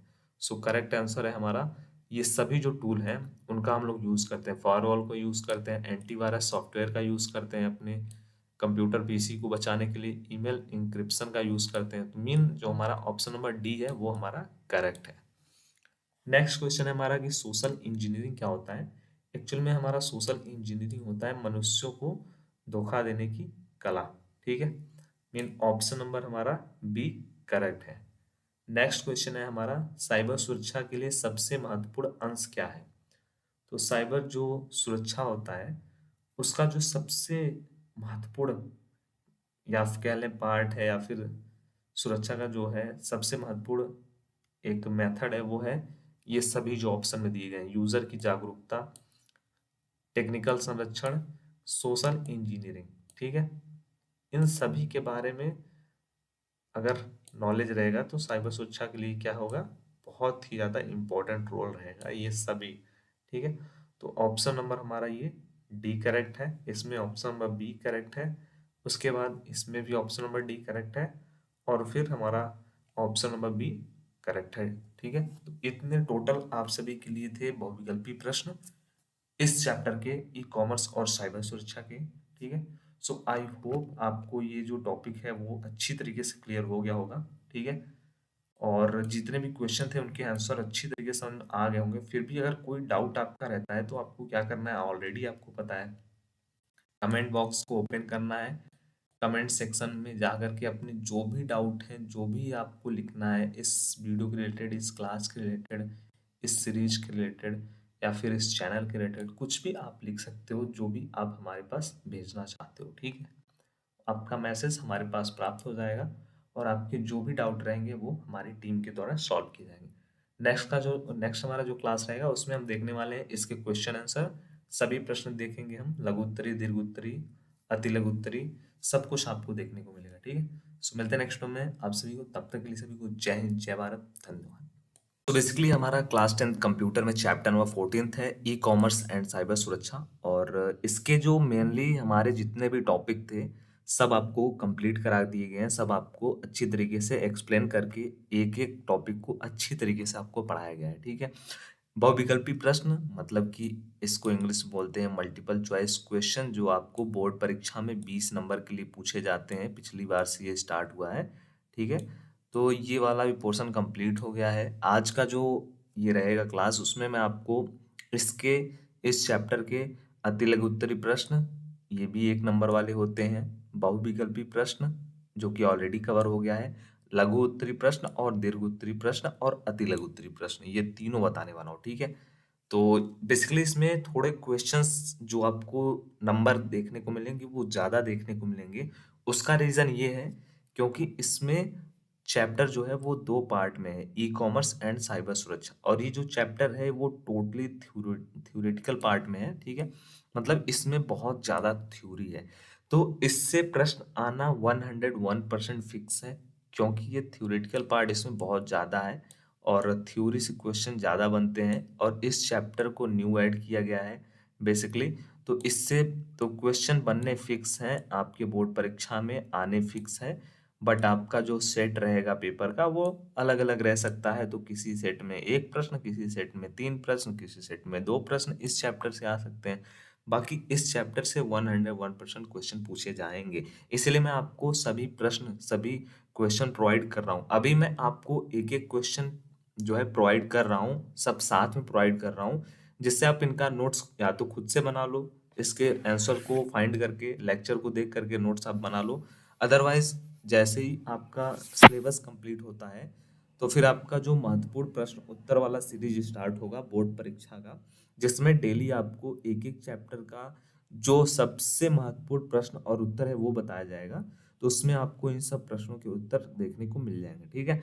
तो सबसे पहले देख लेते हैं अति लघु उत्तरीय प्रश्न के। यहाँ पे 20 क्वेश्चन में भी होंगे, हाँ 20 क्वेश्चन यहाँ पे लेकर के आया हूँ मैं। और बहुत ही इजी क्वेश्चन है, ये वन लाइनर होते हैं, एक एक लाइन में इसका आंसर होता है। जैसे ई कॉमर्स क्या है, ई कॉमर्स का मेन उद्देश्य क्या है, ई कॉमर्स का लाभ क्या है, ई कॉमर्स क्या क्या प्रकार के होते हैं, ऑनलाइन भुगतान क्या होता है, इसके क्या क्या फायदे होते हैं, ई कॉमर्स क्यों महत्वपूर्ण है, ई कॉमर्स की आवश्यकता क्या है हमें, ठीक है। ई कॉमर्स से संबंध में हम क्या सुरक्षा रखनी चाहिए, ई गवर्नेंस क्या होता है, ई गवर्नेंस का मुख्य उद्देश्य क्या होता है। तो ये सब जो प्रश्न है इसका आंसर अगर आपने इन सब टॉपिक्स को पढ़ा है जो मैंने आपको प्रीवियस लेक्चर्स में पढ़ाया है, तो आपको तुरंत आपके माइंड में आ जाएगा इनके आंसर। ई गवर्नेंस के क्या क्या प्रकार होते हैं, ई गवर्नेंस के लाभ क्या होते हैं, एग्जाम्पल, ठीक है, कौन सी टेक्निक का हम लोग यूज़ करते हैं, ठीक है। साइबर सुरक्षा क्या होता है, साइबर अपराध क्या होता है, साइबर हमले कितने प्रकार के होते हैं, साइबर सुरक्षा का क्या उद्देश्य होता है। तो ये जो प्रश्न आपको देखने को मिल रहा है ये बहुत ही नॉर्मल प्रश्न है, ठीक है। ये एक एक टॉपिक मैंने आपको पढ़ाया हुआ है, एक एक सिंगल सिंगल टॉपिक आपको पढ़ाया हुआ है, इसीलिए कि आपसे अगर one liner, multiple choice question या फिर अति लघु उत्तरी में भी आपसे पूछ लिया जाता है तो भी आप उसको लिख लोगे बहुत ही इजी वे में, ठीक है। और दीर्घ उत्तरी में पूछा जाता है तो एक्सप्लेन करके लिख लोगे। फिर आता है हमारा लघु उत्तरी प्रश्न, और लघु उत्तरी प्रश्न जो होते हैं वो 2-2 नंबर वाले होते हैं, ठीक है, जो कि आपके बोर्ड परीक्षा में ऑलरेडी पूछे जाते हैं। आपको मॉडल पेपर मैंने दिया है तो उसमें आप देख लेना कितने प्रश्न आए हुए हैं, कितने क्वेश्चन किस सेक्शन में आए हुए हैं, ठीक है। तो मे भी इसमें मैंने 10 रखा हुआ है, हाँ 10 मैंने लघु उत्तरी प्रश्न को लाया हुआ है जो 2-2 नंबर वाले हैं। जैसे ई कॉमर्स क्या है, ठीक है, यह पारंपरिक वाणिज्यिकता से कैसे अलग होता है। बेसिकली जो 2-2 नंबर वाले क्वेश्चन रहते हैं उसका थोड़ा सा एक्स्ट्रा आपको लिखना रहता है, या फिर यूँ कह लें कि जो हमने आपको अति लघु उत्तरी प्रश्न, या फिर कह लें कि ये वाले जो प्रश्न बताए हैं तो इन दो प्रश्नों को आपस में मिला करके एक लघु उत्तरी प्रश्न बनता है 2 नंबर वाला, ठीक है। जैसे देखो यहाँ पे है ई गवर्नेंस क्या होता है और इसका महत्व क्या है, ठीक है। अब यही वाले प्रश्न आपको यहाँ पे देखने को मिले होंगे, ई गवर्नेंस के लाभ क्या है, या फिर कह लें महत्व क्या होता है, या देख लीजिए यहाँ पे है ई गवर्नेंस क्या होता है, इसका मुख्य उद्देश्य क्या होता है, या फिर इसका लाभ क्या होता है, ठीक है। तो ये सब दो, जो हमारे दो लघु अति लघु उत्तरी वाले प्रश्न हैं उनको मिला करके एक लघु उत्तरी टाइप के प्रश्न बनते हैं। आप इतना समझ सकते हो बहुत ही इजी वे में। जैसे ई कॉमर्स मॉडल के विभिन्न प्रकार क्या क्या होते हैं, ठीक है। ई कॉमर्स ने ग्राहक के लिए कैसे सुविधाजनक साधनों को प्रदान किया है उसका आपको बताना है। ई गवर्नेंस के उदाहरण और उनके लाभों पर चर्चा करना है, ठीक है। तो ये सब भी बहुत इजी इजी है, सब थ्योरेटिकल पार्ट है, सब आपको इजी वे में आप अगर एक्सप्लेन करना चाहो, इनके बारे में लिखना चाहो तो बहुत इजी वे में आप लिख सकते हो, ठीक है। जैसे यहाँ पे ये क्वेश्चन दिया गया है और भी ई कॉमर्स के माध्यम से अपने जो भी उत्पाद होते हैं और जो भी सर्विसेज होते हैं उनकी बिक्री को कैसे बढ़ाया जा सकता है, ठीक है। तो बहुत ही ईजी है, आपको बताना है। ऑनलाइन हम जब सब कुछ ला देते हैं अपना बिजनेस, तो उसका एड्स लगा सकते हैं, उसका प्रचार प्रसार कर सकते हैं, प्रमोशन कर सकते हैं, जिससे हमारा सेल क्या होगा और ज़्यादा होगा, इंक्रीज होगा, ठीक है। तो ये हमारे 2-2 नंबर वाले प्रश्न। और जो हमारे दीर्घ उत्तरीय प्रश्न है इस चैप्टर के, जो 4 अंक के लिए या फिर कह लें 4 नंबर के लिए बोर्ड परीक्षा में आपसे पूछे जाते हैं। तो इस चैप्टर के मैंने 6 प्रश्न रखे हुए हैं, 6 प्रश्न रखे हुए हैं दीर्घ उत्तरीय में। तो ये 6 अभी मैंने आपको नॉर्मल प्रोवाइड किए हैं, ठीक है। तो अब इनका जो है नोट्स है आपको बनाना है, वो कैसे नोट्स बनाओगे। जैसे ये प्रश्न है ई कॉमर्स से ना, तो ई कॉमर्स से रिलेटेड अगर ये प्रश्न है तो आपको ई कॉमर्स वाला जो जितना भी ई कॉमर्स रिलेटेड टॉपिक है इस चैप्टर का उसको आप एक बार रिवाइज कर लो, पढ़ लो। पहले ही आपने देखा हुआ है अच्छी बात है, अगर आपने नहीं देखा हुआ है उन लेक्चर को तो पहले तो सब लेक्चर देख लेना, प्लेलिस्ट में आपको लिंक मिल जाएगा, प्लेलिस्ट में एक एक टॉपिक मिल जाएगा, ठीक है, सब कुछ मिल जाएगा। इसका एक वन शॉट वीडियो भी आएगा जिसमें एक ही लेक्चर में आपके सभी क्लास सभी टॉपिक कंप्लीट हो जाएंगे, तो उसको आप देखना ना भूलिएगा। नेक्स्ट वीडियो में आपको वो अपलोड हो जाएगा नेक्स्ट क्लास में, तो उसमें एक ही क्लास में आपके जितने भी इस चैप्टर के टॉपिक हैं वो आपको एक साथ दे दिया जाएगा, पढ़ा दिया जाएगा। जैसे आप एक क्लास देखो, सब कुछ आपका एक चैप्टर कंप्लीट हो जाए, ठीक है। तो ऐसे ही इस क्वेश्चन का आप खुद से नोट्स बनाने की कोशिश करिएगा। अदरवाइज जैसे ही सभी टॉपिक कंप्लीट होता है आपके लिए इनका आंसर क्वेश्चन मोस्ट इंपॉर्टेंट जो है वो एक एक चैप्टर का डेली प्रोवाइड किया जाएगा, ठीक है। यहीं पे प्रोवाइड किया जाएगा हमारे साथ और आपके साथ लाइव चलेगा, ठीक है। जैसे ई कॉमर्स क्या है, इसका महत्व क्या है और इसके विभिन्न प्रकारों को समझाइए। 4 अंक में आपसे पूछा गया है, देखिए ई कॉमर्स क्या है, इसका महत्व क्या है, ये 2 पोर्शन हो गया। फिर उसके बाद आपको बताना है इसके जो भी टाइप्स हैं उनके बारे में बताना है। ई कॉमर्स के लाभ और हानि क्या है, ठीक है। उसके बाद व्यापारियों और उपभोक्ताओं के लिए इसकी प्रमुख लाभ और चुनौतियां क्या क्या हो सकती हैं, ठीक है। फिर ऐसे ही नेक्स्ट क्वेश्चन, सब कुछ ई कॉमर्स पे बेस्ड है, तो इसका मतलब ये नहीं है कि मैंने और क्वेश्चन आपको नहीं दिया है, क्योंकि इसमें और भी बहुत क्वेश्चन है। इस चैप्टर में बहुत सारे क्वेश्चन बन सकते हैं, सब कुछ थ्योरेटिकल पार्ट है और ये थोड़ा सा न्यू चैप्टर ऐड हुआ है, तो क्वेश्चन बनने में भी थोड़ा सा और टाइम लगेगा। बाकी आपको सब कुछ प्रोवाइड हो जाएगा। ई गवर्नेंस क्या होता है, इसका महत्व क्या होता है, सरकारी सेवाओं को ई गवर्नेंस के लाभ और प्राथमिकताएं क्या क्या होती हैं। तो बेसिकली मैंने जितने भी आपको अति लघु उत्तरीय प्रश्न दिए हुए हैं उन सबको अगर आप सॉल्व कर देते हो, इन सबका आप नोट्स बना लेते हो, आंसर फाइंड कर लेते हो, तो आप बहुत ही अच्छी तरीके से आपका इसमें बेस मजबूत होना चाहिए। इस चैप्टर में जितने भी टॉपिक हैं वो आपके क्लियर होने चाहिए। बाकी आपसे कुछ भी पूछा जाएगा तो आप उसको इजिली वे में लिख सकते हो, ठीक है। सो ये रहा हमारा ये चैप्टर कंप्लीट, और नेक्स्ट जो भी चैप्टर है वो आपको नेक्स्ट डे क्लास में देखने को मिलेंगे। थैंक